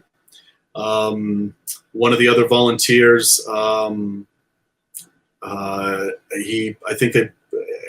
think they cracked his bone in his back. I'm not sure, but they walked up to him and smashed a cinder block over his head. The researcher went out there and they took a log and broke it over his head. And I was like, this is where you die. And no one is ever going to know what happened to you. No one is ever going to, you're going to be buried in the forest. And the people that I'm leaving behind will never, ever find me. They will never have any closure. So all of a sudden, after this happened, and I was like, all right, so if this is where I'm going to die, I'm going to take you with me. I'm going to take you with me. I'm going to take you with me. And I'm not going down until you guys are on the ground bleeding. I'm not going down until you fuckers are going with me. And that includes that guy over there chopping at a tree with a machete, constantly pointing at me, saying in Spanish that I'm next. And so anyway, these two white Suburbans, or SUVs, I don't know if Suburbans were around back then, they pull up honking their horns. And it's the OIJ, which is the equivalent of the FBI in Costa Rica. And they pulled up, and they opened the doors. We literally jumped in the vehicles. The vehicles took off before we actually had the doors closed. The entire village charged them, breaking out all the windows of the vehicles, smashing the vehicles with rocks and whatever. And we left the area within inches of our lives. If they wouldn't have been there, we would have all been murdered. Wow. And so we had to go spend the next couple of days down at the OIJ and, give our statements of what happened. All of my luggage, my video camera that was broken when I was hit over the head, all of it was back at the facility. And that night, one of the guys from the OIJ had to sneak into the village to go to the little cabanas that we were staying in and take all of our luggage and whatever and bring it to us. And I've never been back to that little town since. And I think that I'm going back in October for the first time since that happened. That is a crazy story. 20 years. So that's one story. So that's essentially the fight that happened before I was there, the fight that happened while I was there, the fight that happened afterwards is what my novel is about. Wow. So it's called Elysium Coast. You ready for it? Yeah. Sneak peek. Oh, snap. Wow. So that's coming out God knows when. That's crazy. Dave actually wrote a book to name the same thing already. That's nuts. Really? No. Really? No. I don't want to read your look. James signed copies. I'm just joking. I'll send you my copy, son. You send me your stuff. Dave just hopped off. I don't know. Hey. Dave, I was joking, dude. Dang. He's very emotional. You know what? I think during that whole thing, he was frozen. I think we lost. No, he just doesn't blink. It's fine. He's actually he does that sometimes. Oh, he blinks like he doesn't blink. It's funny. He's like, yeah. I'm actually wearing these sunglasses because all that talk about blinking last week. I'm self-conscious. That's a smart move, my man. Smart move. That's funny. But yeah, so that's a crazy story. I expected like, oh man, I turned this rock and I got bit by a snake, and nope. I lost my footing on a cliffside looking for rattlers, and I almost I saw in California, but I didn't almost die. No, when I hear about a story like that, I don't know, guys. I just spring into action, and I don't think about the fear. I don't think about what, oh, well, now if I do this, then maybe I'll be endangered. I don't think about that. I think, okay, this is what we're doing. And that's gotten me in a lot of trouble. But it's kind of how I think. I hear there's a problem, and I want that problem solved immediately. And I want to do what I can to solve that problem. And, I don't know. To be honest, I'm surprised I'm still sitting here. But and to be honest, when I was in Ecuador, I saw a lot of the rainforest destroyed for date palm plantations, and I want to attack that with C4 or like. No, I want to investigate it a little bit further before I. Let's not tip anybody off. It's between me and you. We'll talk later. It's fine. What's up? What? It'll be between me and you. It's fine. We'll talk later. Yeah. No, but I saw a lot of the rainforest destroyed, and all there is date palms for as far as you can see. Yeah. And I'm not happy about that. It's out of control. Like the governments and the big corporations, like fighting against them, like you're losing ground every 2 seconds. Every 2 seconds. And I always say that sometimes conservation work is like shoveling shit against the tide. It is. It feels like a losing battle sometimes, but it's a battle that I will fight until my dying day, especially when it comes to reptiles. Yeah. At the very least, you can slow the demise. You know what I mean? Exactly. In my own lifetime, I have seen my boyhood places where I could go and see frogs and toads and garter snakes and everything, just everywhere. Monarch butterflies everywhere are now condominiums. And, places in the world that I've gone, the Red Sea, I went there for the first time when I was 13 years old. Starfish everywhere, sea urchins. You could go snorkeling and tiger sharks were swimming around. I mean, it was the most beautiful place in the world. Flash forward 20 years, I went there and it's a graveyard. Man. You can see a parrotfish maybe. So I'm watching all of this happen within my lifetime, and I just can't sit and do nothing. So in your opinion, what can we do? Like, what if everybody listening here is like, yeah, I agree with you. You got to do something about this. What's the plan of attack? So everybody asks me, everybody tells me that I want to do something, but the problem is too big. And it's like, yeah, a pizza this big is going to be too much to eat in one sitting. Take little bites of the pizza. Everybody takes little bites of the pizza's going to go away. So when it comes to conservation work and when it comes to what the individual can do, hang on a second. And what the individual can do, I'm trying to quit smoking and I'm doing this and it irritates me. But when it comes time for what the individual can do is find that something that you can do, that you can control. Find out where you can volunteer and take little bites and concentrate on that little bite. And therefore, the entire problem that we're all facing doesn't become so overwhelming that you're just like, I'm overwhelmed, I can't do anything. So find that niche and make your difference. Yeah, if you look at it all in a big picture, you could get frozen with just the size of the mountain in front of you. You know what I mean? I was for a long time. Yeah.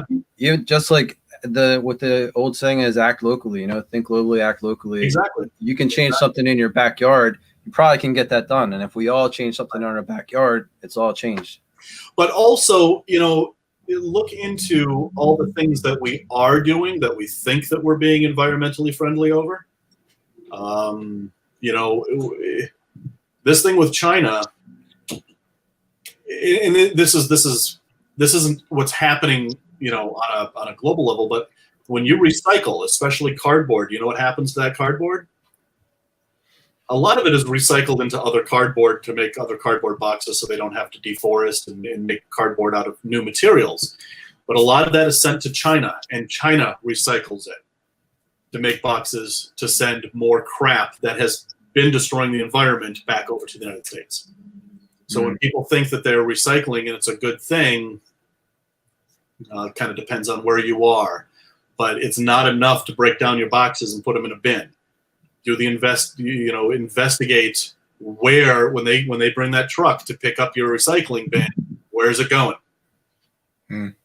So yeah, you kind of have to look, like we said, beyond the headlines. Absolutely. Yeah. All right. Well, usually I'm this really goofy guy, and all of a sudden this interview is like, and Dave also, Dave brought down the interview again.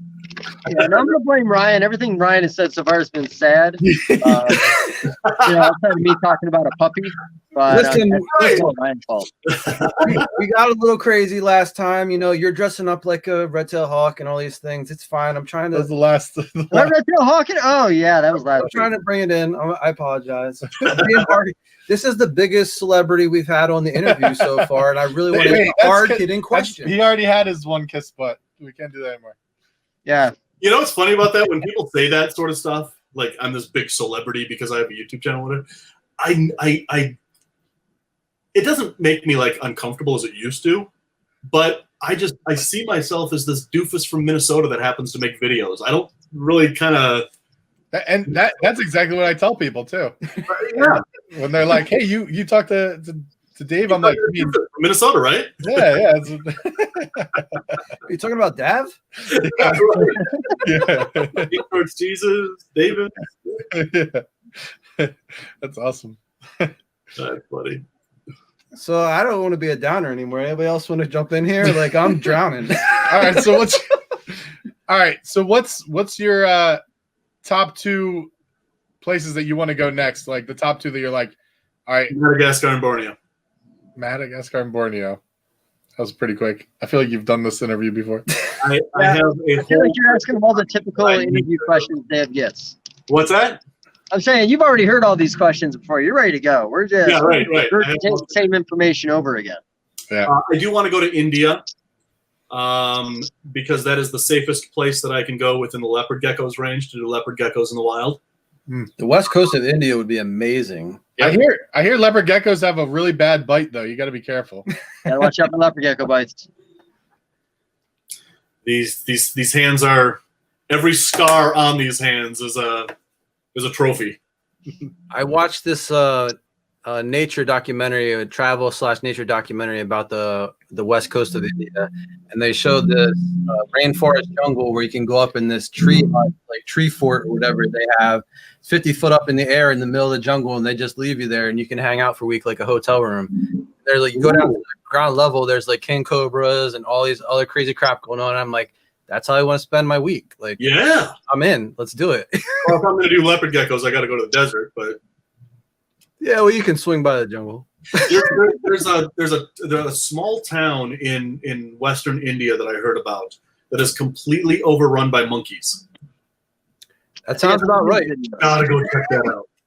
I've got to go check that out. Monkeys are they could be tricky. I'd be careful. That'll be your new death story, monkeys. Yeah, monkeys. Yeah, well, your death. Monkeys, macaques. I haven't seen any great apes in the wild yet, but monkeys and macaques and we just don't get along. My grandmother used to have a capuchin monkey, and he used to pickpocket me all the time. Right, as a little kid. Right. It really would. It would pull my wallet out, or it'd take my watch off my wrist without you noticing.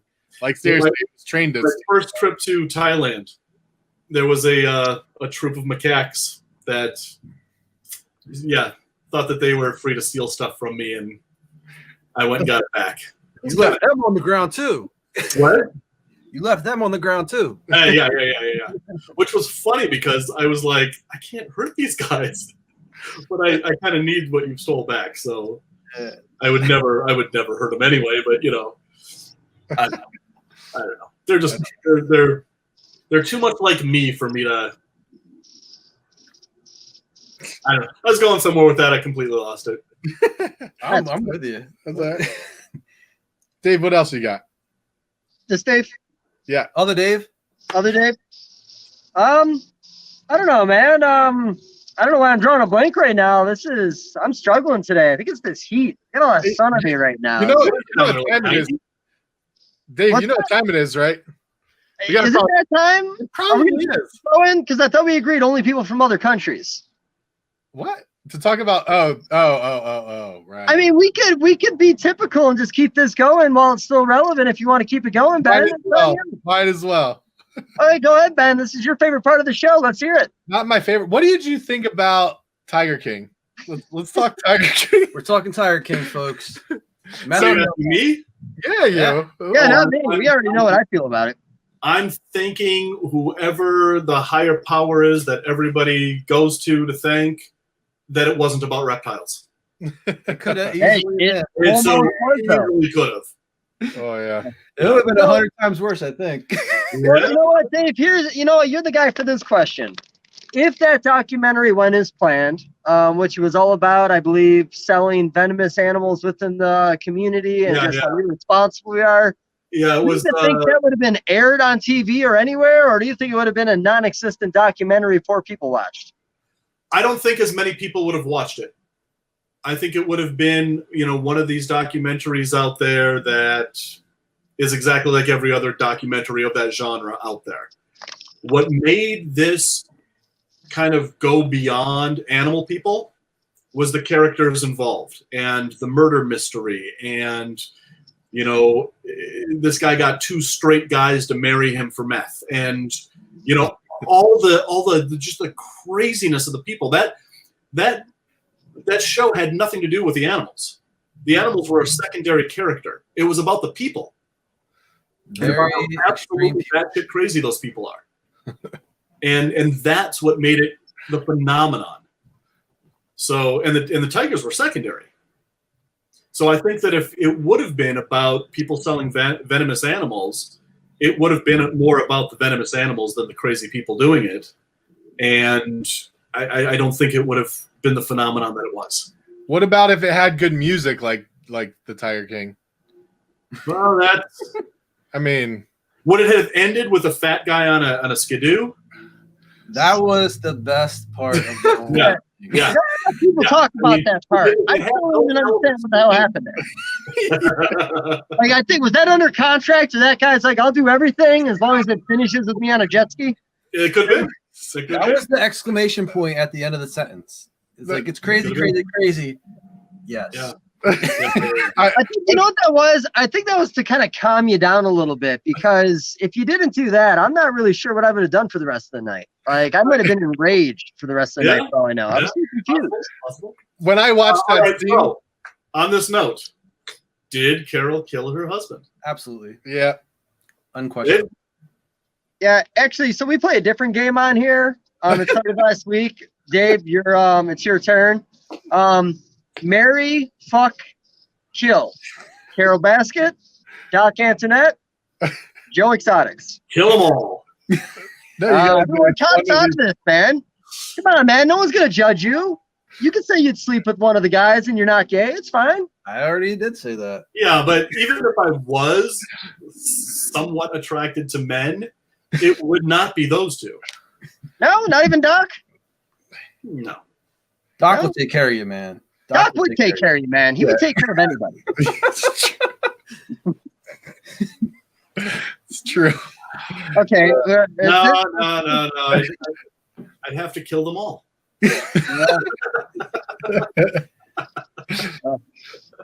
Well, there you have it, folks. Carol. She has money.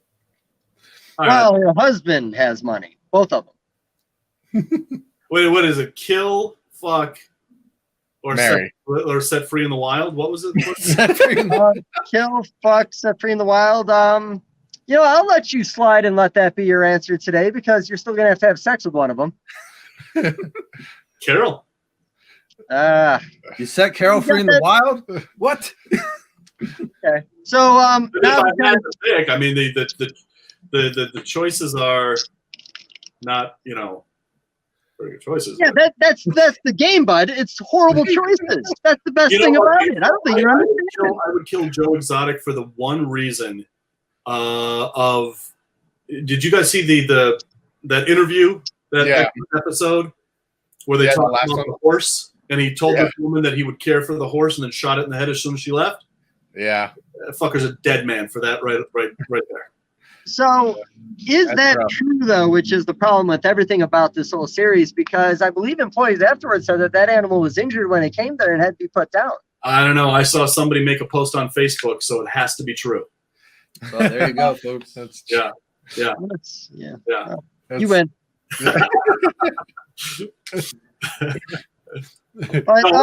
Going back to my question about did Carol kill her husband, I had my doubts until she said you have to put what was I going to do? Put sardine oil on him? That's the only way you can. I was like, oh, dude, you just gave yourself away right there. That's exactly how it happened too. Yeah. You know, we are going to have to get a sardine sponsorship on this show because this is 4 out of 5 episodes we've talked about sardine or sardine juice on this episode. Well, this video is brought to you by sardines. So yeah, it's got to be at this point. Honestly, ever since Junior, I feel like we've talked about sardines every single week. That's true. Yeah. This is not a joke. Sardines are relevant. Well, now you have to see how long you can keep that going, but keeping it organic. I don't think it's going to be difficult. How hard it is to get organic sardines? Like what? So never mind. No, about the dead puppies. No, we're done with dead puppies, Ryan. Come on, we talked about. I'm just trying to ruin. Don't be such a buzzkill. Dead puppies. So, Dave, you know, you do a lot of shows like me, and I know everyone kind of brings something else to the table, whether it's camaraderie or the animals you see. What's your favorite big show to go to? Tinley.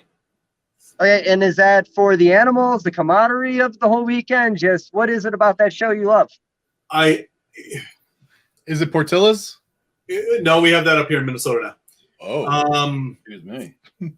And we have Giordano's Pizza now. One of the Chicago pizza places that I used to go to down there, we now have here. Wow. So, no, it is exactly that.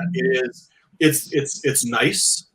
You know, it's nice and carpeted. The booths are nice, and yeah, I mean, it's the people, and that's what I'm going to miss most about 2020, is that the reason I love Tinley, the reason why I love Pomona, and the reason why I love these expos is because it's the one place that I can go and see all my friends from all over the place, and it's one big party, and I'm going to miss that this year. I really am going to miss that this year. But why Tinley again? It's the nicest expo there is. You know, Brian and Bob, I can't say enough good about them. I love them both. I sponsor that expo, and it's the first big show that I was ever at, and I think that has a lot to do with it too. But it's just the nicest show. You know, Daytona. It's in this big hall, and that's fine. But, I kind of like the aesthetic look of Tinley. And I guess yeah. Hey, I'm the same boat. I have more friends at Tinley than any other show in the country. Right. There was something about Pomona. It felt like people were just really happy there. It felt a little drama-free, like no chaos. And that was the last Pomona show I went to. Just everyone seemed just very chill. Were you at the January one? I can't remember. They all blend together now. They always blend together. Yeah, I missed the last 2 Pomonas. I think it was the one that I went to, I believe. All right, because the one that you and I were chatting at your table there, that was... I think that was 3 Pomonas ago. It's been a while because I always talk about going and then I don't go. Yeah. It's a hell of a drive. It's a hell of a drive. An amazing drive, though. I love driving across the country, personally. But now I don't have to elaborate on that. That's it. I just like driving across the country. What? It makes sense. Right. Look at you.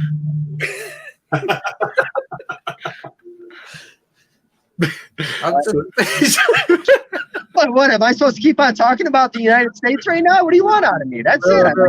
America. Come on, I'll do this and you talk about it. America, America. When you drive across the Grand Canyon. Near the Grand Canyon. Across. Okay, so hey Dave, when you're driving, man, I mean, are you like me when the sun just starts going down? I mean, are you looking for random roads to just start cruising on any road trip you're on? No or matter where I am, absolutely. Okay. You ever accidentally come across that special road? Because I spent a good year last year and I don't think I found shit. Yeah. In South Dakota. South Dakota. Yeah, Right. actually, we were in the Badlands, and there's not a lot in the Badlands. You know, there's kind of the same stuff we have here in Minnesota. There's the hoggies and the bull snakes and the whatever, but you know, we don't have Virtus over here. You know, western rattlesnakes, and so yeah, we were. There was like it was just absolutely magical. The sun was going down. This prairie thunderstorm was coming over the horizon. So you had the sunset over here. You had, you know, lightning and thunder over here. It was just beautiful. And we were like, it's going to be salamander heaven. And back then, there was a subspecies of the tiger salamander called diaboli, which were the, oh crap. What were the diabolis? Anybody remember the gray salamanders? Somebody out there knows. Anyway, but you know, now they're into the tigers. But yeah, we found this one road. We knew that thunderstorm was going to bring out everything, and we found western hognoses at night in the rain, which was bizarre. Bull snakes crossing the road at night in the rain. More rattlesnakes than I could count. And then we went down this other road, and we actually had to turn around and get off the road because there were so many salamanders we couldn't drive through it. Wow. We were afraid we'd crush them all. So yeah, that road stands out the most out of that. But then, you know, if you're in Arizona or whatever and you see that sun going down, yeah, find that small little, you know, road that doesn't have a lot of traffic. Something's going to be crossing it. We got to do that. So I'm having technical difficulties. I'm going to check out again and come back in. Give me 3 seconds. Did you hear what I said? You didn't even hear what I said. I heard it. He'll have to watch this again if he was having trouble. That's right. So, do you? Dave's back on. Hang on. Back. What? All right. So, did you hear him paint that whole picture, Dave? So here's the sad part. So Dave, do you know who Mac Robinette is? Who? He's a breeder down in North Carolina, a good friend of mine, really good friends with Limey. I didn't hear the name. Oh, Mac Robinette. Maybe. He's old. He's an old school guy. Well, that son of a bitch just called me 3 times, and when I get a phone call, it completely ruins the volume on my phone. I missed that entire story, and I also missed the entire story about where I think you had a brick against your head. Because somebody called me in that moment too, and everything was silent, and I couldn't hear anything that entire time until I had to sign back in. So yeah, we Mac can go Robinette for really 2 fucked me hours, over on this one. which is awesome. We can go another 2 hours if you guys want. I mean, my batteries I'm are gonna low. take the next hour and reiterate the story. So there I was in Costa Rica on the beach, totally naked with a margarita. I can't believe you missed that. Is that it? Is that, The brick that hit him in the head was a brick of cocaine. It was okay. time. Yeah. So it was a party story. I missed the party story. Just know that Costa Rican women are very different than American women. No, this is being recorded. You can go back and listen to my story. Yeah, just like you, buddy. I don't listen to my stuff after it's done. Yeah. What is that about us? Why don't I? Yeah. I don't know, man. I mean, the random shit that comes out of my mouth, I'm afraid if I listen to it, I'm gonna try to straighten my game out. I don't want you guys to get a lesser version of me when I realize how fucking stupid I sound when I re-listen to it. So I just think it's better off I don't ever listen to these. You're right. You're right. All right. So to paraphrase, I was fighting poachers on a sea turtle research beach in Costa Rica. They trapped us in the ruins of the burnt-out facility that they burnt down, and during the fight, I took a cinder block to my head. Lots of fisticuffs. You know what? You're gonna have to tell me that story when we hang out when you don't fist. Yeah. Let's do dinner in Finley, and I'll tell you that story. Well, by then the novel will be out, and you can just buy the novel for $49.95. I consider it. Right. It's going to be $15 to everybody else. Are you? That's affordable. Is that a paperback? I take it. Yeah, a hardcover. Yeah. Are you the voice on the audiobook? Did you do the audiobook? I am. I'm trying to find. I'll probably do an audio voice, but I'm trying to find the perfect voice to do it in. Okay, because I wasn't gonna say, but I mean, your voice is real soothing. You probably put me to sleep. I'm just saying right now. This, or do I? Yeah. Or do I just use my? Actually, this isn't my normal voice. My normal voice is kind of like this, but I kind of tone it down a little bit. Just Yeah. No, I probably will do an audiobook, and I probably will be the one to read it. I actually enjoy audiobooks to have the author as the speaker. Yeah, exactly. Yeah, exactly. So I have plenty of friends that have recording studios that I can just say, hey, here's a rattle on bracelet. Let me have 4 hours in there. Yeah. When you do your book on tape, I'll listen to it on one of my road trips. How about that? There it is. No, I've got to figure that out, because one of the things that I don't know. Now I'm not going to say definite that I'm going to do anything, but when I got back from Australia, I was going to launch Rattle On Media, which was going to be a multimedia company that was going to encompass my YouTube channels, any other films that I do, and a publishing arm to it. And this is going to be the first book through that publishing arm. But now, back in March when you made plans, it's not the same as making plans now. And so I'm going to do it. It just all depends on when. So right. I don't want to be caught in 6 months and be like, man, if only I didn't start that company 6 months ago, I'd be in this position or whatever. So I'm gonna wait a bit. And if there's no expos that happen this year, I don't want to launch the book and then just have them sit in storage or sell them online or whatever before I can roll it out at an expo. And I wanted to roll it out at Tinley, but we'll see. Everything's up in the air. I get that. It is. Yeah. So, well, go ahead. No, I didn't know how much time you had, Dave. I wanted to, make sure that you're good. You know what? It's 6 o'clock on a Saturday night. If there wasn't a, coronavirus thing, I'd be probably sitting right here. Anyway, talking to me. The sun's getting real low, big guy. Me. Yeah.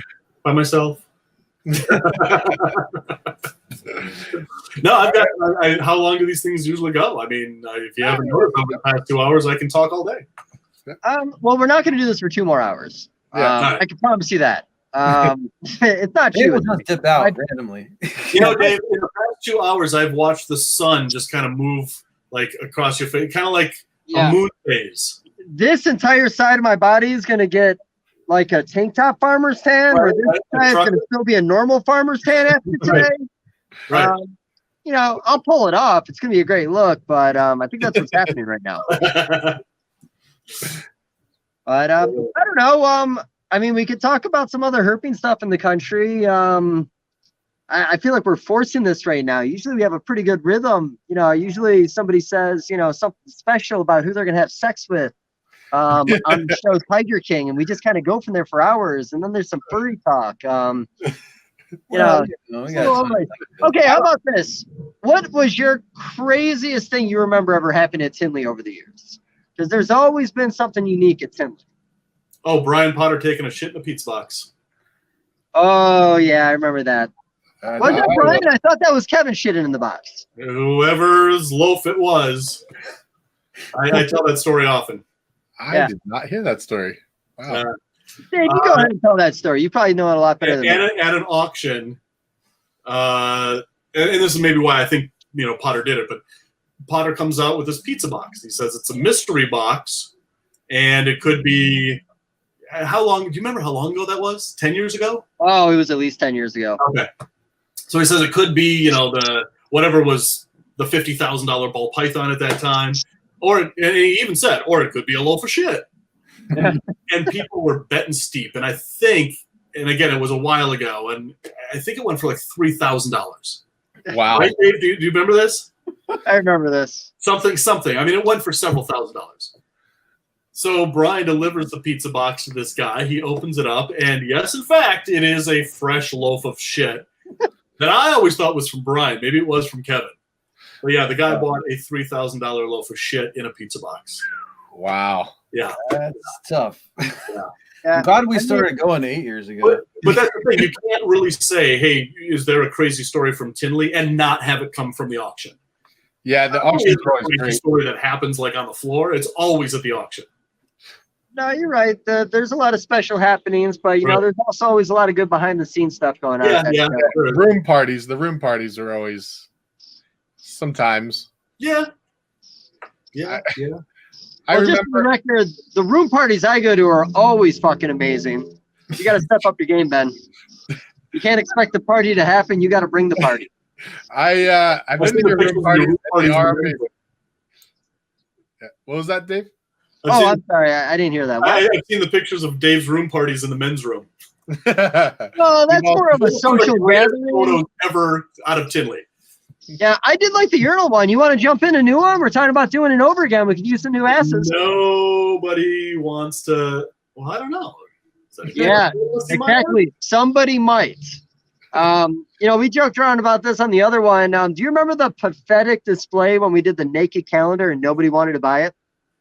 No, I don't remember that. Holy shit! I So do. we get 12 of us together, and I think like John Roberts. We had Adam Chesla was in it. Yeah.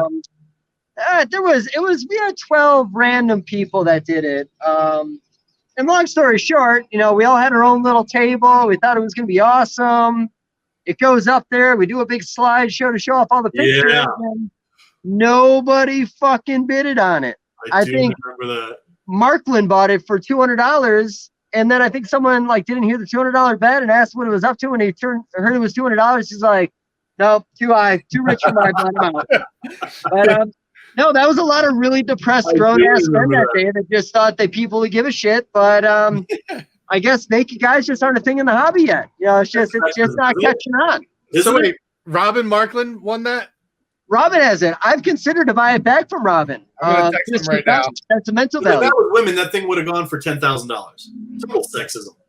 Yeah. Maybe if we resell it off, it'll go for big money. But yeah, it's just fuck, man. The way this hobby is, I think half the people on that calendar aren't even in the fucking hobby anymore. Who? But no, yeah, that was pretty disappointing. Everything else about the auction's been good, and all that stupid shit goes for big money. But Well, that's not what I naked. love about the auction. Yeah, I mean, look at Russ Gurley and his pies. Yeah. Yeah. Those pies have paid for a lot of retainers. Yeah, I think's crazy. The weirder the thing, like you said, the better the auction goes. I mean, I personally don't even donate animals anymore. It's either going to be something off the wall or nothing at all. Well, I kind of got into the habit of when I'm in these other countries, like Ecuador or Australia or whatever, I will go to, art shops or whatever and buy something very unique from that country and bring it to the auction. Like when I was in Peru, I took a towel from the Anaconda Hotel, and Bill Stewart bought that towel, and I think he paid a few $100 for a towel that just said Anaconda Hotel. Right. So yeah, that's kind of been my contributions to it. But I don't donate animals either, actually.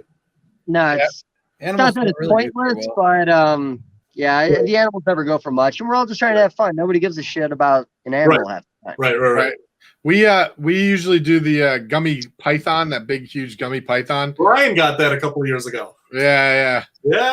And we actually, the last one, we didn't do the big python because we were like, oh, is it too much? Is like we're doing it every year, kind of, and every time we do any auction. Yeah. And 1 year, I forget who won it. Somebody won it, but this kid that worked, and I'm not going to use any names or anything. This kid ended up befriending the guy that won, and he got a big piece of it, like this big. And the gummy python is like, you can't eat an inch of it. It's just nuts.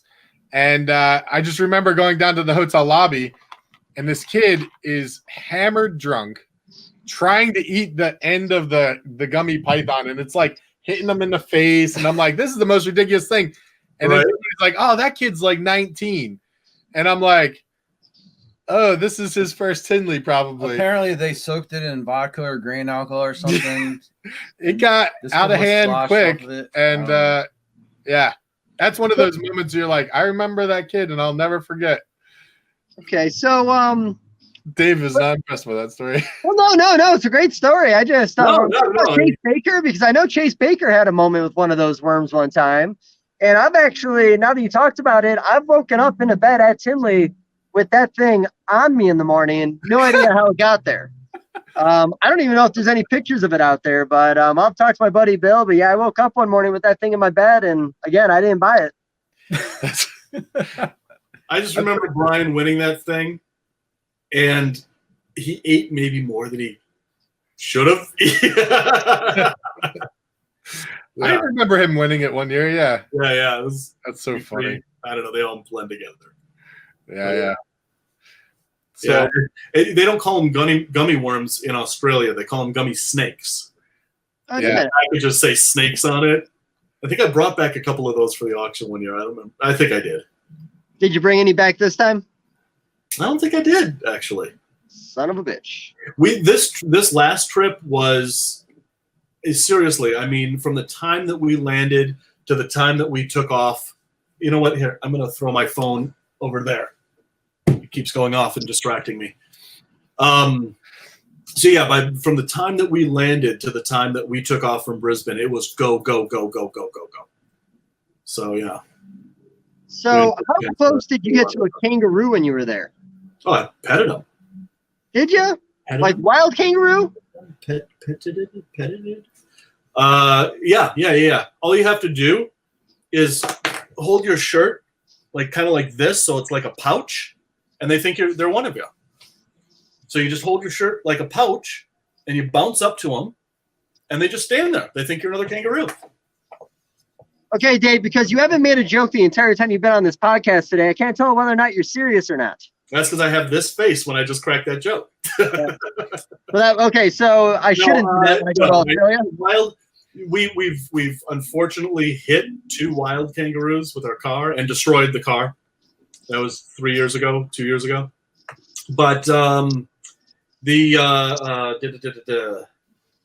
Australian Reptile Park near Sydney, they just have wild kangaroos that live in the park, and they're so used to you that you can just walk right up to them, and they're just lounging in the grass, and you just pet them. Wow. Did you ever have a fist fight one? No, not yet. Not yet. Did you eat one? I did. What did you think about the meat? I haven't heard very good things so far. It was very strange. It was kind of like a cross between pork and chicken. That doesn't sound that bad. That doesn't sound that bad. It wasn't bad. It wasn't bad, but it just being, growing up in this world where we eat pork, beef, and chicken, and maybe every once in a while venison, having, just because it's something that you're not used to, something that is exotic to us, it kind of puts you on that, well, I don't know about this. But, Australians eat it all the time. I'm surprised it's not served at McDonald's, to be honest. Yeah. I mean, it could be in the burgers and they just don't know about it. Well, it could be. But yeah. Interesting. I have a side note. Robin Markland just texted me and said that calendar, Dave, is hanging up in the Ship Your Reptiles office. That's where it's at right now. Good. Text him back, and we say, I need a picture proof. I'm convinced that thing is in a death drawer. That's funny. That's very funny. Of course that's hanging in the Ship Your Reptiles office. So, yeah, hopefully he'll watch it and be like, and then I'll ask him for a picture proof after. Yeah, I'm going to need that picture proof. That or I'm going to have to buy it back from him because I kind of want it. We only did 1 copy of it. Oh, that was a mistake. Yeah, big mistake. Who has the files? We're not going to talk about it. That's funny. Yeah, shit, I'll be honest. I don't have much more going on up here. I think it's going to be up to Ben and Ryan I feel like I've contributed enough. You guys are all staring at me like I'm supposed to give more. Well, I think that I think we've been going for a little over 2 hours. I think it's not a bad place to call it. And Cool. I had one quick question. Did you have another question before I get? I had one quick question. Can you stand up and show us what you're wearing from your bottom half so that we all can prove that you're not wearing jean shorts? Because that's how everybody You picks it. You ready? Yeah. Ready? Here it goes. I'm doing it. Ta-da! So can you do it again, but stop your huge penis from running into the camera? It has a mind of its own, dude. It owns me. Oh boy. No, I'm not wearing jeans. Wait, hang on a second. Wait. There you go. Hey, real shorts. Good for Okay. you. Yeah. Nice. Okay. The viewers really wanted to know. Shorts are anymore that Ryan loved so much. And if I did, they're in a closet somewhere, I'm sure. But I'm going to find those and I'm going to frame those for Ryan for his birthday. But if he watches this, then he's going to know it's coming. So He won't watch it. Yeah, he won't watch it. yeah, Nobody watches this. You can do Get off anything you want. this thing. Yeah, I got to go clean my bathtub instead of watching it. That's funny. All right. Well, You want to take us out? yeah, I brought us in. You want to take it? I brought us in. Oh, well, thank you so much for having us on. And Pleasure, guys. so yeah, we really do appreciate you coming on, and it's been great. I know that we don't really talk much before, like we had a couple moments, and on that note, I just want to say this. So I was talking with Cusco, and there was a day after Tinley, like on a Sunday after everybody. I know what you're about to say. Go ahead. Yeah, and he told me about this and what you said, and I was like embarrassed because it was like the furthest thing from. I had no idea that had actually occurred, and Brian was telling me this, and I was like, oh my god. I'm an asshole. That's actually what he said that you were. So that's funny. You're right. Well, good. But no, I mean, the Sunday after Tinley, everybody's exhausted anyway. Oh yeah. So no, please do not at all take that. No. So Dave, what we were talking about, we went to Portillo's, and Cusco was there. There's a bunch of people there actually. Miguel was there, and Cusco, and yeah. And so we're sitting down, we're eating, and I just happened to be directly across from Kaufman here, and I was like, oh, so, and I asked you something, I forgot. I was like, oh, so what did you think about something? And you I connected with me, and then just turned and started talking to somebody else. Dude, I was like, wow. And I said something to Ryan. I was like, wow, that was pretty interesting. And no idea that it occurred. Yeah. So don't feel embarrassed at all because I do that to him all the time. Yeah, but Ryan's like, he's probably exhausted. Like, it's been a long time. And after Tinley, it's busy and stuff. So I never really thought anything about it, but I always thought it was a funny story. That was exactly what it was. And I was probably in my internal dialogue is going nonstop. I have to take NyQuil to shut it the fuck up. But no, seriously, Brian told me about that, and I was mortified that we had that exchange. It's so not like. Yeah, sorry. Next time we go to Portillo's, we're going to talk about anything you want to talk about.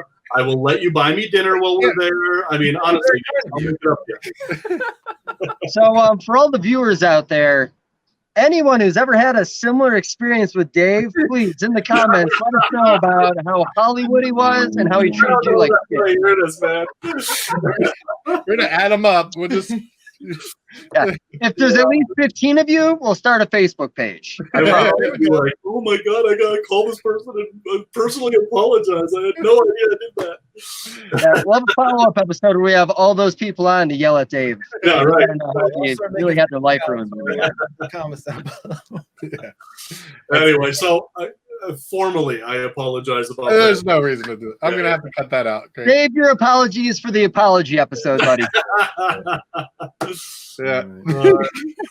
Fine. We won't have Dave back on. Don't believe David. Well, that's that Dave, because there's no Dave on mine. So if you're talking about Dave, you're talking about that guy. Yeah, I should have been doing this the whole time. I feel like I really missed out an opportunity to third person myself this entire episode. We will have to do this again so I can remember that next time. Anytime you guys want me on again, I'm there. Yeah. We'll do it. All right, wait a minute. Now I got to see what he's typing here. I was gonna write Davis, but then it was like, I was kind of losing the moment. So I don't know where Brian got that, but it's kind of like he said he was still, they maybe had a little too much to drink the night before, and he was really tired, and it just came out, and he said, and it stuck. Yeah, I was like, well, isn't that how nicknames start? Yeah, pretty much. Somebody calls you something at 6. Yeah, I know.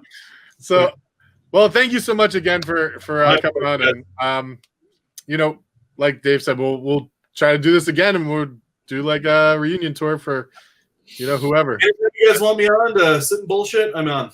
Maybe next time we'll do it in person out in the field. Yeah, let's do it. Yeah. I don't know. Hey, maybe we'll do an interview with you on the 15th at that virtual reality expo. How does that sound? 16. Oh, we're gonna be a day ahead. Yeah, I'll be a day ahead. I'm there on the 15th, man. Yeah. We're never gonna get this outro. I know. Now you guys make sure you subscribe, like, and hit that bell. And you say that outro level, that was a scary tell. All right. Well, thank you guys so much, and we'll talk to you the next time.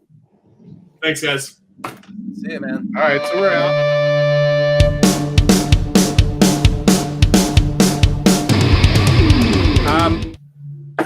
So this isn't live, so you don't have to worry about, we'll chop up the ends and whatever. Yeah. Dave, you haven't sent me many Herpin photos lately. Have you gone out? Oh, man, the weather here has been so bipolar. It'll be 30, 40 degrees one day and then 90 today. I haven't really had a chance. I've been a little busy. We lost our employees because of coronavirus. They finally just came back, so. Yikes. I'm under Herp so far this year, but in about a week, maybe a week and a half, my buddy's going to come out from Cleveland, and we're just going to take a hammock and make our way across the entire state to all my favorite spots. Nice. So hopefully in about a week, I'll have some good photos for you to look at, I hope. Awesome. I went out yesterday, the day before, to a prairie area. I'm going to do a hognose in the wild video. Nice.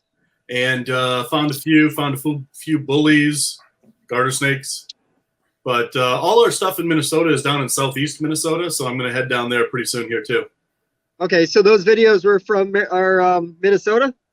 No, the ones I'm about to make are.